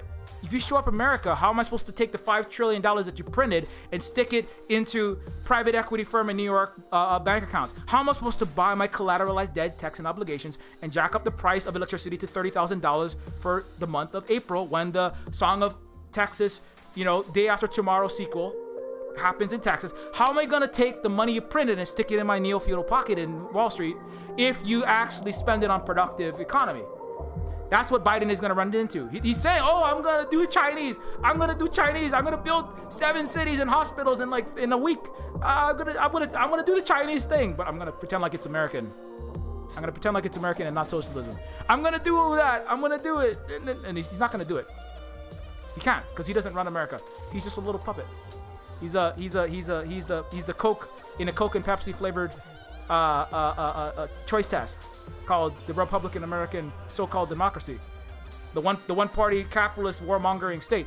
Biden can't do anything that he says he's gonna do. He's gonna say he's gonna do it because that's a competent imperialist, like Montesquieu, like the Europeans, projecting great virtue while being evil. That's what you want to do. You don't want to say, hey, I'm a piece of shit, and then do piece of shit. Say, I'm a good guy, and then stab people in the back. That's competent Europeanism. You want to do... So Biden is more competent, but that doesn't mean he's going to follow through on it. It's the same way the Democrats say, hashtag Year of the Hawaiian, and then they displace 5,000 Hawaiians into homelessness. And then they mass arrest the more Hawaiians than they ever did in the history of Hawaii. 8,000 on Mauna Kea, right? That's competent imperialism. The Biden, but it's still imperialism, and it's still neoliberalism, and it's still neo-feudalism. So Biden is going to fail terribly to shore up America, and that's sad. That's very sad for a lot of people. It's very sad. My partner's parents are getting vaccines right now here in Bolivia because of China. They're both at risk and working class, so it's awesome. Anyways, I'm sorry I didn't look in no chat, but welcome, Strigid. My partner's parents are getting vaccines right now in Bolivia because of China. They're both at risk and working class, so it's awesome. Anyways, that's just one example. How many vaccines has America given to Bolivia? How many vaccines has China gotten either donated or sold at a reasonable price, right? To Bolivia, Central South American countries, right? I have a vaccine tracker, you know. For the first 4 months, the US gave 0, UK gave 0, Europe gave 30 million, China, Russia together gave like 500 million to the countries that needed it, you know. Oh, and yeah, America is gonna keep being embarrassed, you know, because America cannot do so, because part of the thing is to actually do racial healing, to actually stop the war, to actually stop colonizing, will impoverish your richest oligarchies, aristocrats, feudal lords, / Greek slave owners and Greek oligarchs, right? Again, you can't really do it, right? Because those people are going, wait, no, we can't decolonize. How is Europe supposed to keep having sock them Europe unless we keep colonizing African gold, platinum, copper, Bolivian lithium, right? With the WTO, the IMF, and the World Bank, right? So Europe cannot really decolonize because France's wealth depends on all the French, Senegal, and the other francophone countries that still pay colonial tax to France on top of all of their resources, right? Germany, the West can never do what China and Russia and the global South and socialist countries that are moving towards a better system. Now, again, that doesn't mean they're perfect. That means they're moving towards, as Luna has a good description, it's moving in a imperial and capitalist dominated world towards the direction of socialism, towards communism, away from capitalism. America is not moving. That's the difference, right? And so, you know, under the material circumstances that we exist in. So, you know, the West can't do that. It can't. It can only say, oh, we're the Green Party. But why are you fucking lying about Xinjiang, where 50% of all of the materials to construct photovoltaic solar panels come from? You care about the green environment, the Green Party, but you're going, oh, Xinjiang genocide, all based on Adrian Zen's German Nazi. No, you're not the Green Party. You're the competent imperialism, competent genocide, competent Nazi party of Germany. Germany still has a Nazi party. It's called the Green Party. Good job. Just like Canada's Nazi party. It's called all their parties that could keep inserting IEDs into indigenous children to thin the population and call the bugs. The mestizo. That's what the Spanish called the South American peoples, indigenous people. Mestizo. Mosquito. The West can never stop Yellow and Brown Peril. Where is my little article here? The China COVID vaccine tracker. I know people don't want to. People are like, oh, Silver Spook, why you gotta be so uncivil? Why you gotta say it? Well, I mean, the time for bullshit and lying. As I said, I'm allergic to bullshit. I'll come out with a serious head cold. I'll come down with a COVID-19 cross with cancer and freaking brain tumors when I start hearing all this bullshit. I have to stop it. That's the cure for my brain. I'm the opposite of a Westerner. Like, I cannot handle saying something terrible about another person and pretending like I'm virtuous. I can't handle that. I spend too much time going to a private school full of fucking snobbish, lying assholes. Right down this with billionaire children, white billionaire children, and very light-skinned, wannabe white fucking Twinkie billionaire children, while being a brown poor person. I spent too many years of my life dealing with this bullshit to spend the next fucking 40 years of my life bullshitting everyone else for the rest of the history. I can't. I just cannot do that. So, no, I'm sorry. Y'all gonna fucking lose. Chinese leaders and you're all terrible. I mean, not you personally, but the culture, the ideology, your economic, social, political systems, and countless of your thinkers, all of your fiction and movies and games and TV, all garbage. Politically, in terms of what it actually espouses, and in terms of the impact on culture, useless. With very few exceptions, usually a black communist like Boots Riley. Chinese leaders have repeatedly stated that China will make COVID-19 vaccine a global public good. More recently, they declared that China is indeed fulfilling its pledge by exporting and donating vaccines to countries around the world. This is long before America. This is like months and months ago. China's export donation of vaccines to other countries have generated a great deal of interest and discussions. And so like here's where they have gone. Let's look at it, right? Interactive map tracks the vaccine sales and donations in China and Chinese vaccine developers have made, as well as the number of vaccines delivered by China. Look at this, 9.825 million to Mexico. How much did America get? 0. That's how much they got.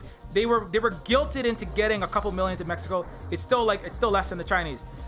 Colombia, 2.972 million. Peru, 1.3 million. Brazil, 100 million going to Brazil. Bolivia, again, donated 0.2 million, purchased almost $1 million. Or a total, they got $1 million there. Paraguay, 0.2 million, 0.02. Argentina, 3. Wait, what does that mean? I'm not sure. 3 million. 3 million. Chile, 61.8 million. I mean, the hotspots, right? How much did, and this again, these numbers are from like way, this is what America and UK, nothing. 0. They have yet to get any, America was trying to deny India access to even anything to make the vaccines, right? That's why Bill Gates got canceled by his own empire, because Bill Gates, you're just embarrassing now. But it's India and China have problems with each other, so that's part of why they're not going. But Russia got 100 million to India. What is America getting to India? Nothing. What is America giving India? Body bags. Russia, 100 million vaccines. That's approximately how much they got within the first 3 months. Myanmar, 0.5 million. Thailand, 7.6 million. Laos, donated 1.4 million. Cambodia, donated 2 million, and sold 10 million. Indonesia, 140 million. Papua New Guinea, I mean, it's not even close. The US is gonna give away the shit that it's all of its fucking bargain bin AstraZeneca and the shit that it doesn't need when it figures out that now I don't think the US is actually gonna give shit away. Just like US is never gonna withdraw from Afghanistan. Just like US is never gonna build its fucking country back without enriching its richest and increasing disproportionately the wealth of the greatest on increasingly edging towards hyperinflation. I don't think it's gonna get, who knows, but definitely inflation, right? The US is not gonna do jack shit that it says it's gonna do because it's a lying fucking Western hellscape. But this is what China doesn't go around going, hey, look at all the great things we've done. Look at all the great things we've done. They just fucking do it, and then nobody talks about it except for Silver Spook and a handful of actual leftists. US is over there like, oh, we're gonna save the world. No, you're not. Turkey, 20 million, 100 million. Ukraine, 5 million. Belarus, 0.1 million. Hungary, 4.5 million. This is Europe. Europe was like, oh my god, China is getting vaccines to Eastern Europe. Well, Europe, why don't you stop being fucking anti-Asian, fucking Eastern horde, racist warmongers, and get the goddamn Eastern Europeans some vaccines, you fucking liars, you fucking hypocrites. All over Germany, Sweden, Spain, Austria, France, Germany, Finland, Denmark. Stop colonizing Africa also. Sweden, stop boycotting Xinjiang cotton so that Uyghurs lose their jobs and then take the money from that boycotts from H&M and then give it straight into State Department cutouts in fucking DC. Literally, $300,000 was taken from Uyghur salaries and given straight into the was taken not for Uyghur human rights but given to fucking wealthy shills for the empire in DC.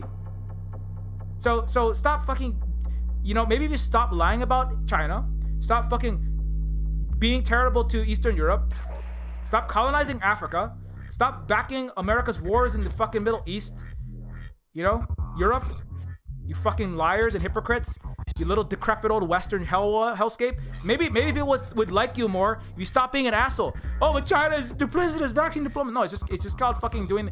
Is it gonna buy goodwill? Yeah.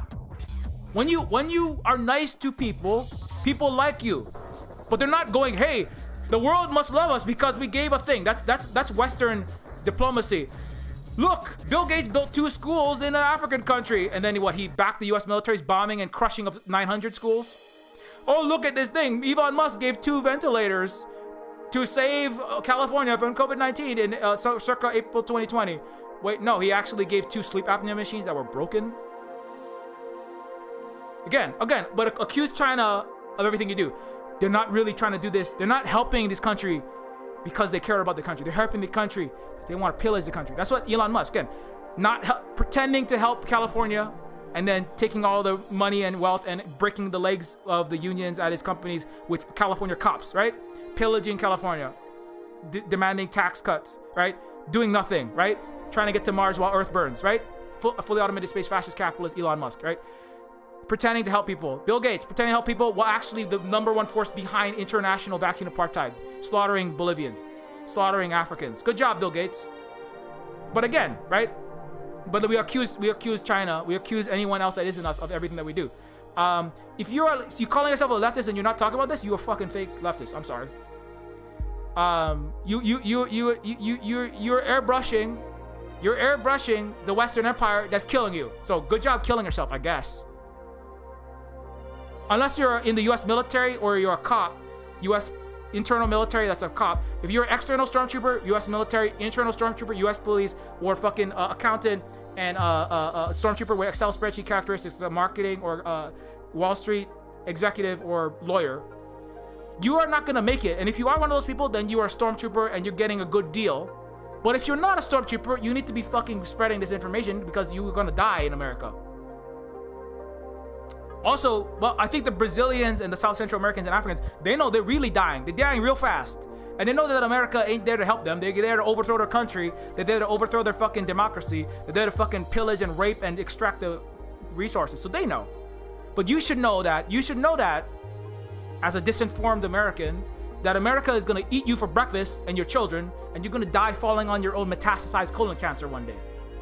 You're going to die starving to death, rationing out your turkey, your fucking frozen butterball turkey that you were programmed at the New York University to design weapons for, because they don't need any more weapons designers because they got the best top 0.1% coming out of China that are out of the most like on the more reactionary edges, that are gusanos to program all the drones. And now you're not good enough because you went to a shitty university that didn't teach shit, because the college professors were paid $7.50 an hour, which is the median wage of the actual adjunct professor, never tenured, will starve to death college professor of the United States. 50% of college professors were food insecure before the pandemic. So know that if you become an academic, you will suffer and die in America. There is no track out except becoming a stormtrooper for the Empire. You can become Adrian Zenz. You can be a Kamala Harris cop Mala. You can be a neo-Nazi trying to destroy China because its socialism is satanic with Adrian Zenz. That's the kind of academic you can be. You can be a colonizer like in the University of Hawaii, buying Mark Zuckerberg's property, fencing the purchase of 600 acres, multi-hundred millions of dollars worth of Hawaiian property, and then taking a few million for yourself. That's what college professors in Hawaii do. You can be that kind of college professor. You can be a colonial college professor, sipping your tea with Marx Kropotkin and all these other princes, theorizing and plagiarizing indigenous people, pretending like it's yours, and then having great degrees at Oxbridge and having millions of people saying words that you wrote, pretending like you wrote them. Right? You can do that in the academia, but you will never live. You will always know. I mean, unless you have a Western brain where you can be an evil person, but then say you're virtuous, which, I mean, okay. That's a terrible existence, but unless you can do that, but if you're an honest human being that has actual intellectual rigor and honesty and actual, like, some kind of morality somewhere, I don't know, maybe think about having that, right? You're not going to be able to do that in academia, in the police, in the military, working for any corporation that pays enough to survive. Does that mean it's going to be harder to survive as somebody that's on the actual left, calling out all the crimes of the U.S. empire and supporting the Chinese people and the Chinese government, which the Chinese people support? And the Vietnamese people and the Vietnamese government, which the Vietnamese people support, like 8 times more than the white, like many times more than what even the white people of America who support their own government, because even the white people of the United States do not support their government nearly as close as the Chinese people. Even the middle class and whatever remains of it do not support the U.S. government because it has not really helped them out that much. I mean, it has helped them out more than black and brown and indigenous people, but not even close. So you are a liar and a hypocrite if you call yourself a leftist and then you continue to dance around the edges about the country that the United States is trying to destroy. And also, if you don't listen to any Chinese people this month, you are a fucking liar and a hypocrite. Don't ever use the hashtag AAPI if you don't listen to any actual fucking Asians. And I don't mean, again, the sellouts. You got to listen to an actual Chinese person from China, preferably one of the members of like the left media collective or something. If you're not listening to that, you are a fucking liar. You do not care about the Chinese people. You think they're insects. Just say, I think the Chinese people are insects and they should be exterminated like Starship Troopers did to the alien space invaders. Just say it, because you're a racist. Say, I'm a racist and I support the Chinese people being exterminated because I'm a racist. And I don't want to talk about the CPC because it will jeopardize my standing at my university, at my job, around the water cooler, in my Discord full of so-called leftists that are a bunch of fucking Destiny shills and Vosh fucking playboys. Just say I'm a fucking fake leftist. Just say I'm a fake leftist and I support the extermination of the Chinese people because I'm a racist. And I don't care about decolonization and I don't care about anti-imperialism. I'm a fucking fake leftist. Just say it, because you're a liar. Even the Washington Post is going, oh my God. Even Jeff Bezos and his little so-called information, it's so-called record of information can admit this. If you can't admit that, I mean, I don't know where you the fuck you are, but you ain't in the left.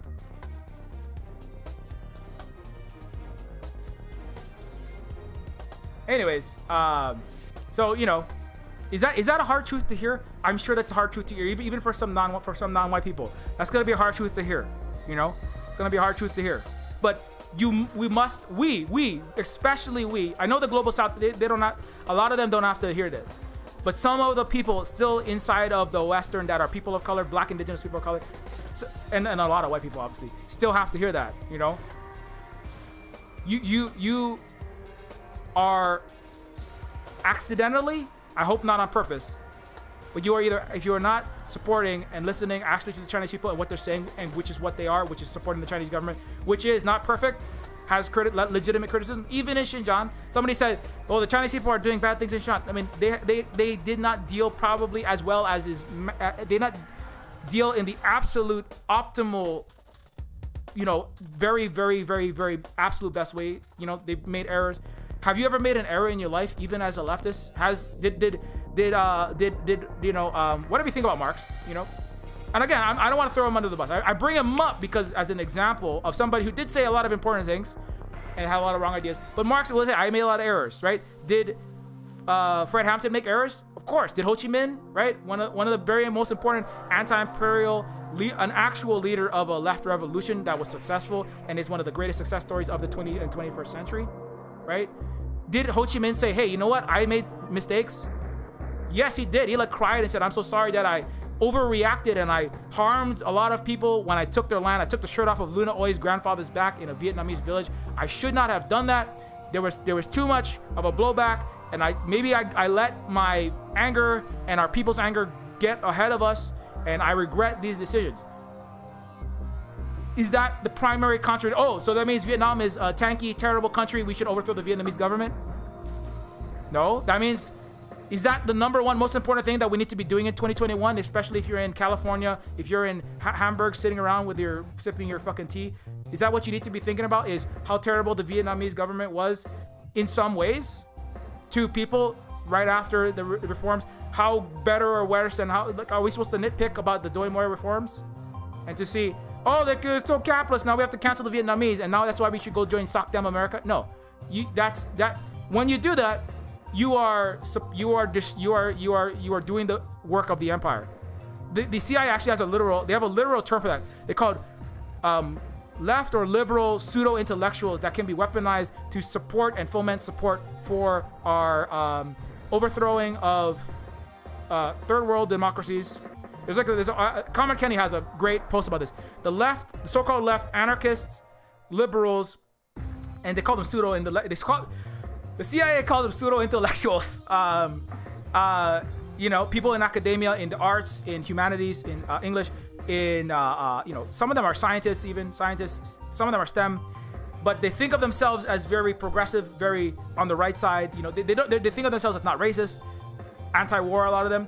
But we can move them into supporting our narratives. That's right, by getting them to really focus on the crimes of the errors of places, or the lies that we say about places like China, Vietnam, Cuba, Argentina, Venezuela, you name it, African country X. So, like, you know, you have to realize that that's, you know,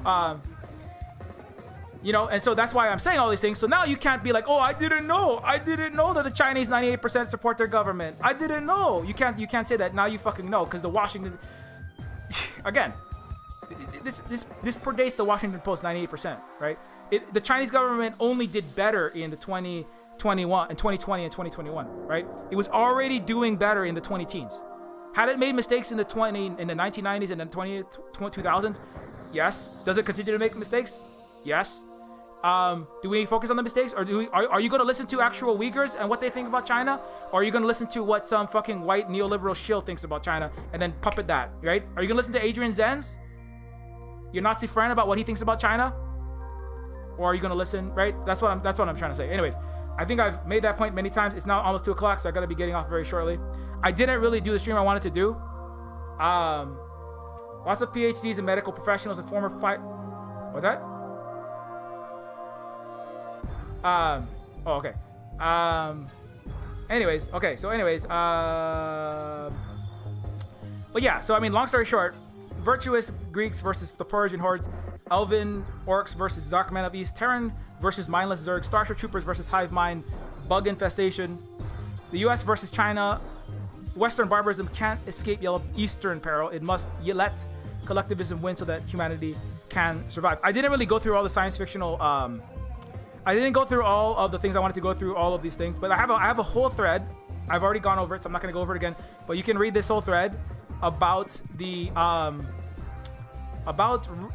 Chronicles of Riddick versus Mass Effect. Where is the fucking? I know I have it somewhere. Here, yeah.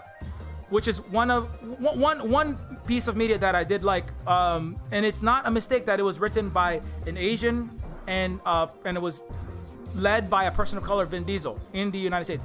Riddick universe is better because it centers the space prisoners and craps on the space slave catchers, the police, and the space royal police / space US military, the necromongers. Mass Effect's revival reminds us it's time to abolish. This is in response to Mass Effect's revival that it's time to abolish the space police. It's not just time to abolish the space police.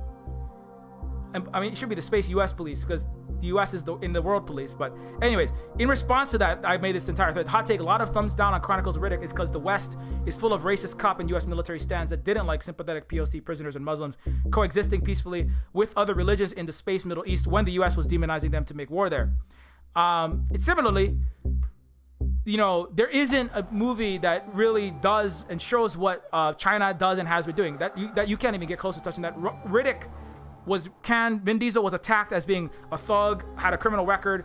The Riddick movies were kind of more panned across the Chronicle of Riddick, particularly was panned. It got a 36% Rotten Tomatoes, less than 50% audience review. But part of that is because the review system, which is part of the State Department's propaganda arm, the U.S. ruling class's propaganda arm, because Hollywood is the entertainment complex. They push and criticize. I mean, there are a handful of movies, like I said, they kind of, you get lucky, you get a handful of rich people to throw behind somebody who wants to make a radical movie, like maybe District 9 is pretty good, Sorry to Bother You, Boots don't even get invited to the Academy Awards. Hollywood was not behind that. They hated that movie because it's actually supporting, it's not anti-communist, it's made by a communist, and it's about unionization. And it's led by actual black communists. Anyways, Helion, and so this movie really got panned, or either it gets panned or it gets subverted, it gets pushed down, it gets limited showings. So same thing to Sorry to Bother You. Sorry to Bother You should be the #1 movie on the tips of the tongue of every American for the rest of time until there's something better. I mean, ideally there would be like 25 Sorry to Bother Yous every year, but there aren't. There's one, and then there's nothing, and then you have Captain America Falcon. Helion is home to many people of many cultures who manage to coexist in peace, united by a purity of spirit.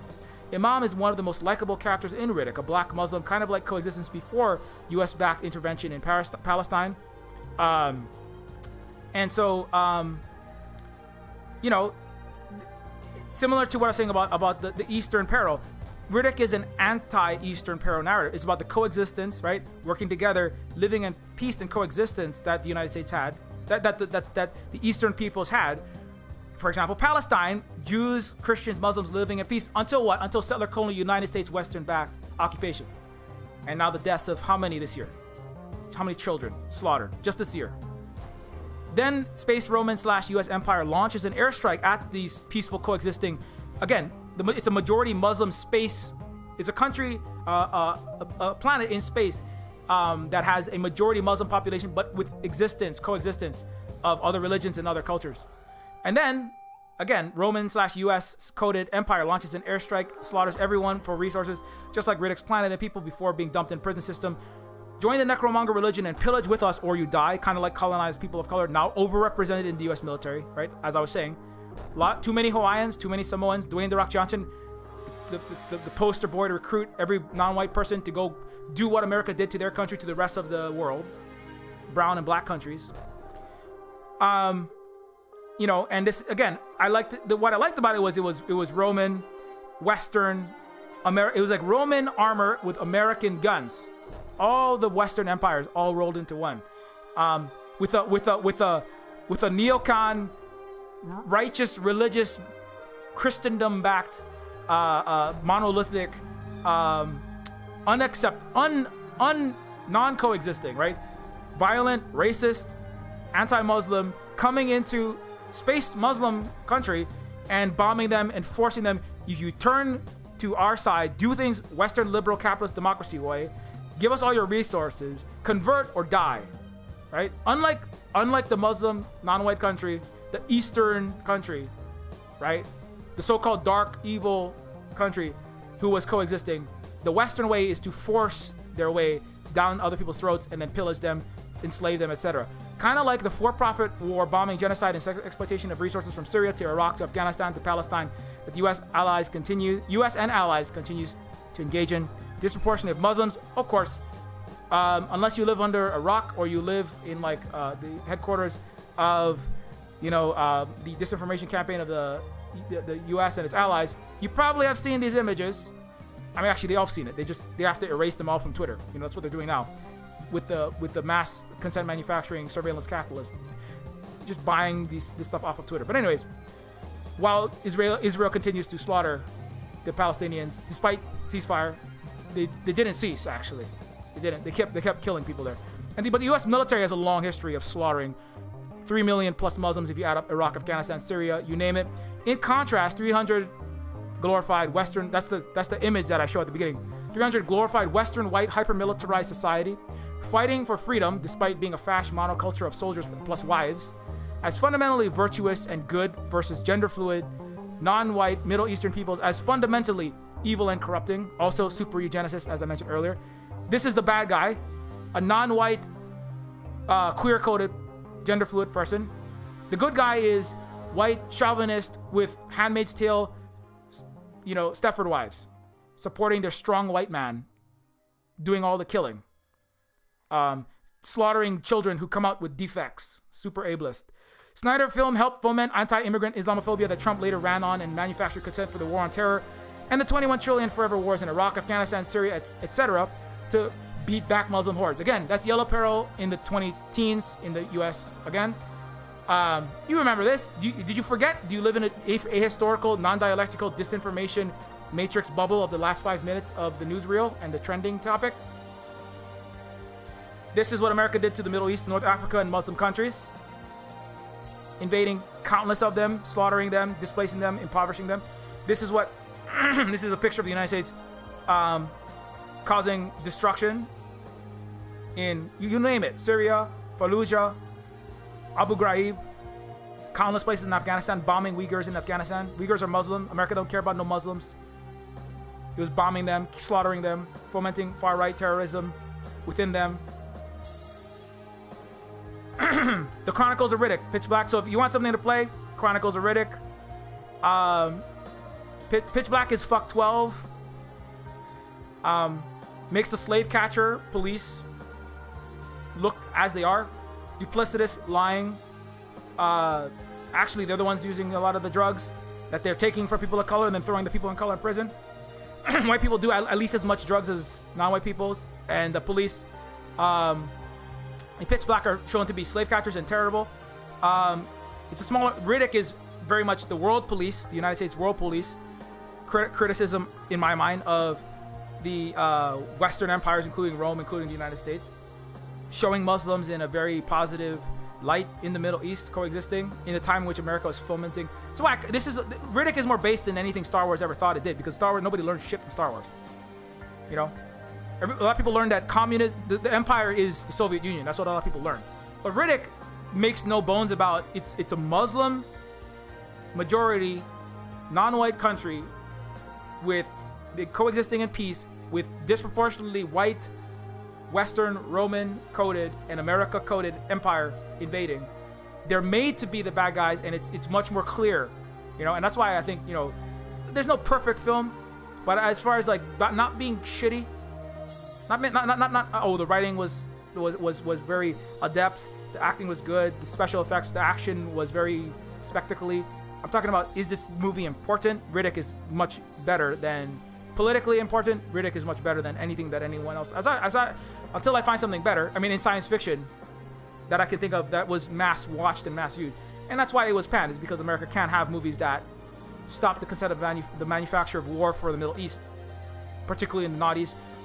There can never be a pro-China movie that tells the truth about China now, because America needs to continue to manufacture consent for Cold War, if not hot war, with China, so that naval commanders can have 7-figure salaries, salivating over nukes being fired into Chinese aircraft carriers.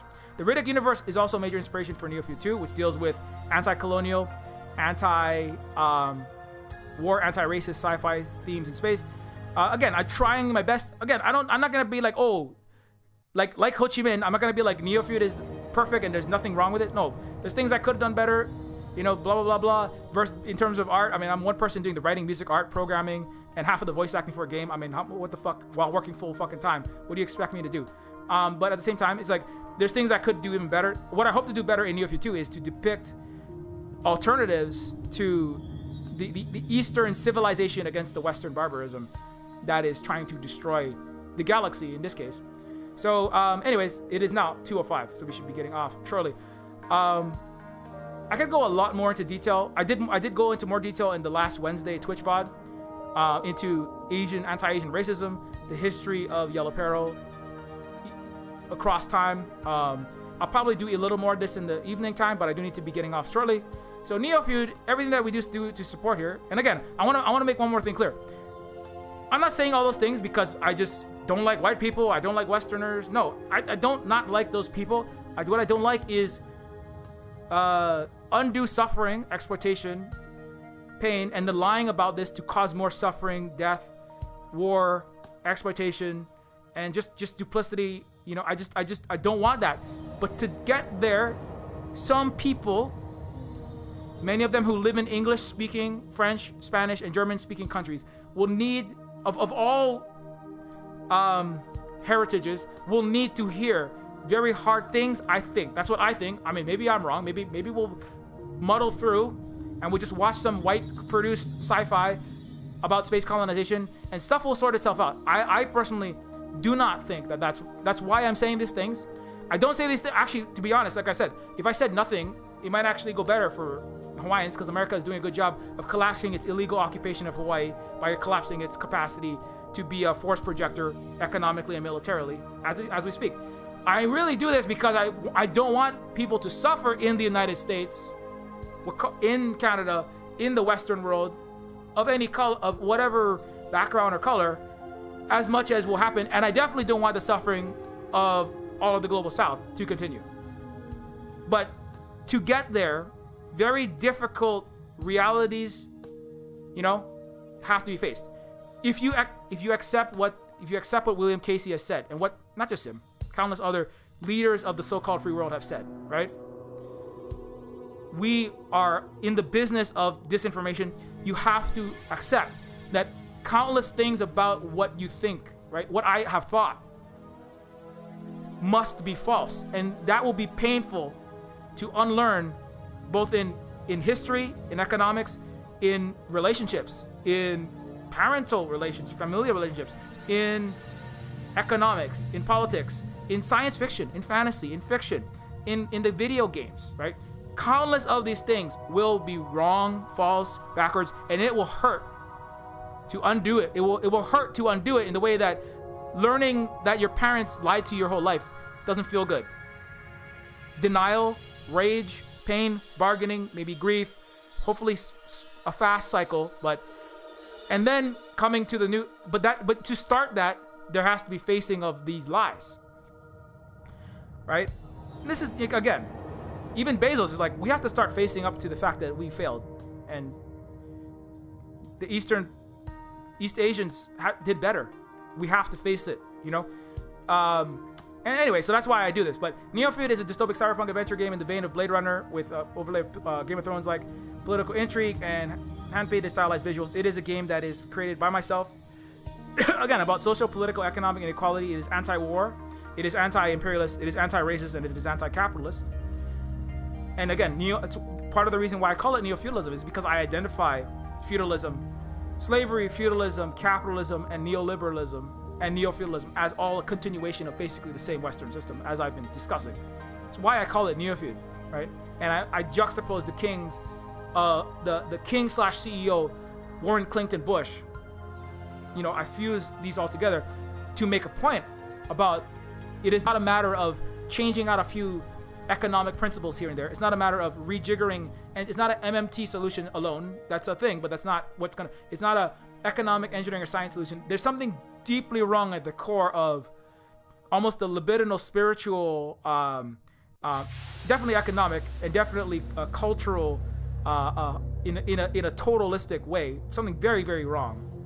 And I show how these systems overlap, self-reinforce, how feudalism continues, how slavery and capitalism work together. They have not gone away. They have not fused. They have not replaced each other. They all continue to this day.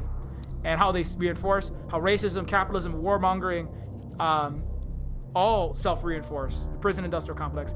As somebody who has survived being a ghettoized, colonized Native Hawaiian, and that's what the game is really about. It's really about, at the end of the day, a criticism of that entire history of the Western imperial complex for thousands of years, ultimately, and doesn't have the solution yet. But I didn't have it because I did not know more of what I know now.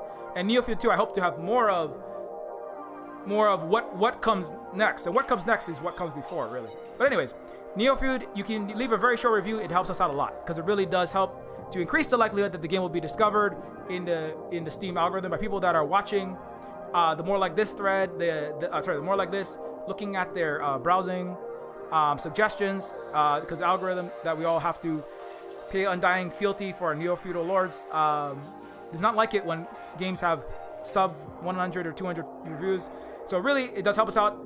Disco Elysium is a great game, and it is similar to Neofeud in a lot of ways. Neofeud is like Cyberpunk Disco Elysium in some ways, or like Taika Waititi directs a point-and-click adventure game that deals more with cyberpunk than sci-fi in some ways. And also, I know I talked a little bit of shit. When I said the thing about Marx and Lenin didn't contribute important things into particularly the English-speaking world's ideology, right?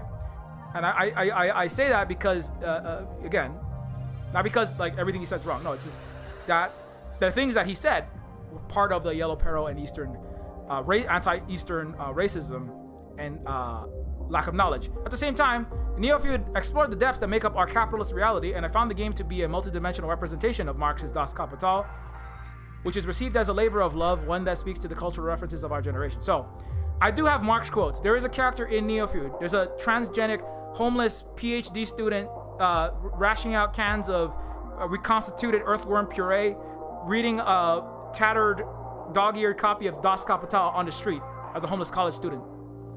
Transgenic college student with crab hands because they were also experimented on to create the perfect academic. Anyways, so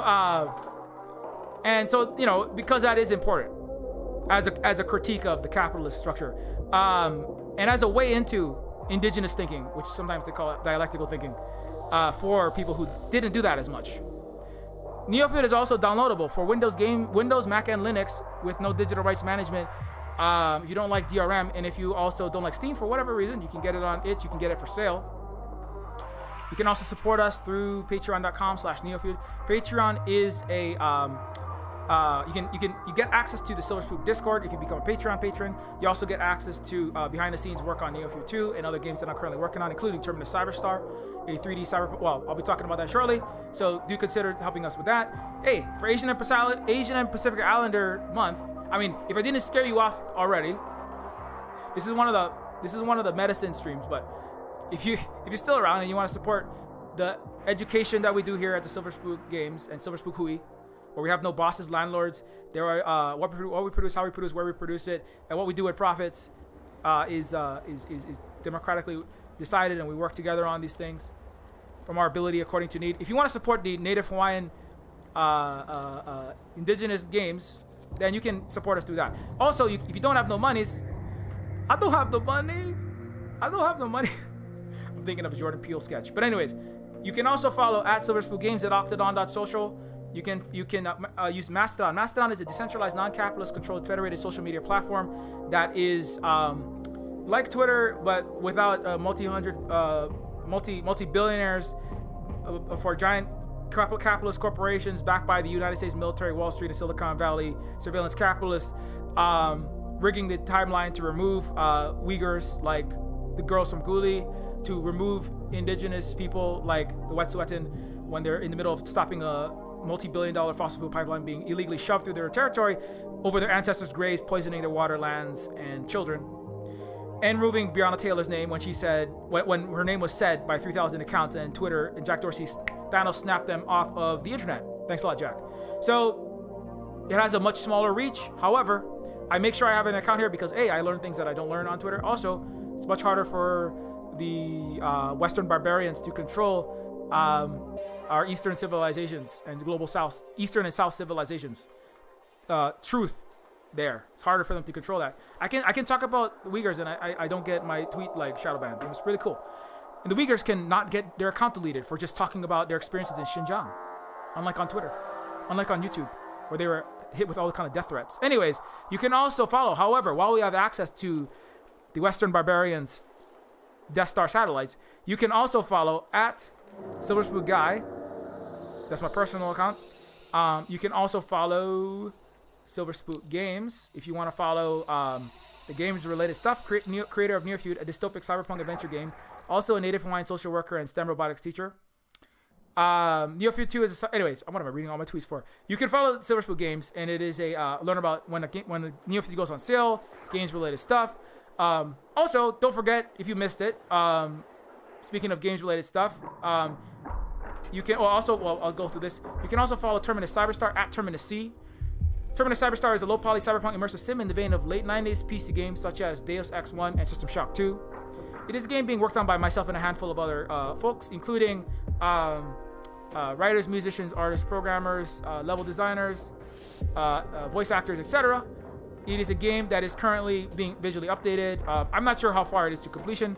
We thought February, March. I'm sorry, it's going to be a little bit longer, but again, Cyberpunk 2077 delayed itself for 10 years? And then they still didn't finish the game. Came out, burnt down countless PCs, exploded 1 million Xboxes into terrible shrapnel that sliced through the Mountain Dew canisters of countless hardcore gamers. So sad, so sad, so sad. Anyways, this game is going to be finished much more. I think it's reasonable to say more than Cyberpunk 2077, and it'll be more playable, and it won't be as transphobic because CD Projekt Red is a transphobic company, and it won't be making billionaires money to buy 75 more Teslas, which is what the CEOs of CD Projekt did. I don't know if they bought 75 Teslas. They bought very expensive cars though. Anyways, Terminus Cyberstar is coming sometime soon, so do follow it if you want to learn more about that and when it comes out. I am the content director and designer on it. It is a political cyberpunk game. If you ever find any apolitical cyberpunk game, if you find any games that are as apolitical, pretending to be apolitical as Star Wars, Mass Effect, these movies that don't say shit, or Starship Troopers that did nothing, to move America and was sponsored by Hollywood. If you ever watch any of these movies, and you're like, oh man, there's not enough politics in these movies. America is still full of racist imperialists and cops and U.S. military stands. What Silver Spook Games, if I ever make a game that is not like critical of the police are just murderers in Neofeud, let's be clear. U.S. military is a bunch of warmongers. If it's an apolitical, if it's like an American Western style game, it's a fake Silver Spook game. Because I only make games that are overtly anti-imperialist, anti-racist, anti-capitalist. And so, and that's what this game is. You play an illegal immigrant who got escaped from a concentration camp at the U.S. border, was locked up in prison, multiple types of prisons, like Riddick, and and so that's kind of in an intergalactic, like Riddick, intergalactic science fictional empire with a character who gets caged up a lot. That's Terminus Cyberstar and Neofeud 2 are very much definitely centering space prisoners over space cops and space U.S. military.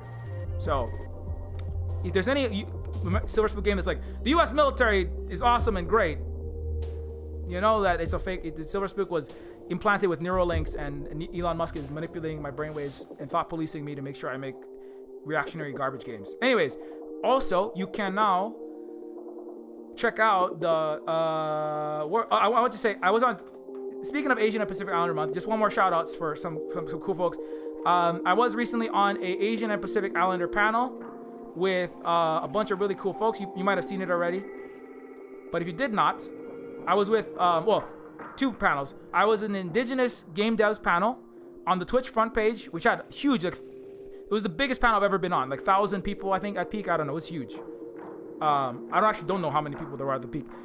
Sponsored by, thanks to Gay Gaming Pros, thanks to Miranda Dew, an Indigenous game developer of Pawnee and Cherokee heritage at Treyarch, and of course, John Romero, game designer, Doom, Quake, Wolfenstein 3D, Dangerous Dave, Keen, legendary co-founder of id Software, Heretic Hexen, latest Empire of Sin, of course, John Romero, who is Indigenous Cherokee and Paki and Indigenous Paqui Indian and Mexican, who joined us on this panel. That's me in the upper right. Naftali, of course, great Indigenous creator of Umurangi Generation, a great game that you should definitely check out if you have not yet.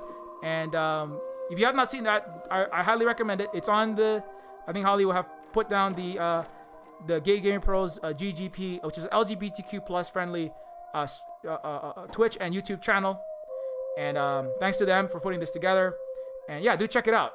Also, freaking meeting John Romero. If you ever played Doom, it's like meeting your fucking FPS daddy. It's I modded Doom before any other game, and I played more Doom than I care to admit in my life. I probably played like 2 years worth of Doom if you added up all the hours. But anyway, or so Doom mods or something.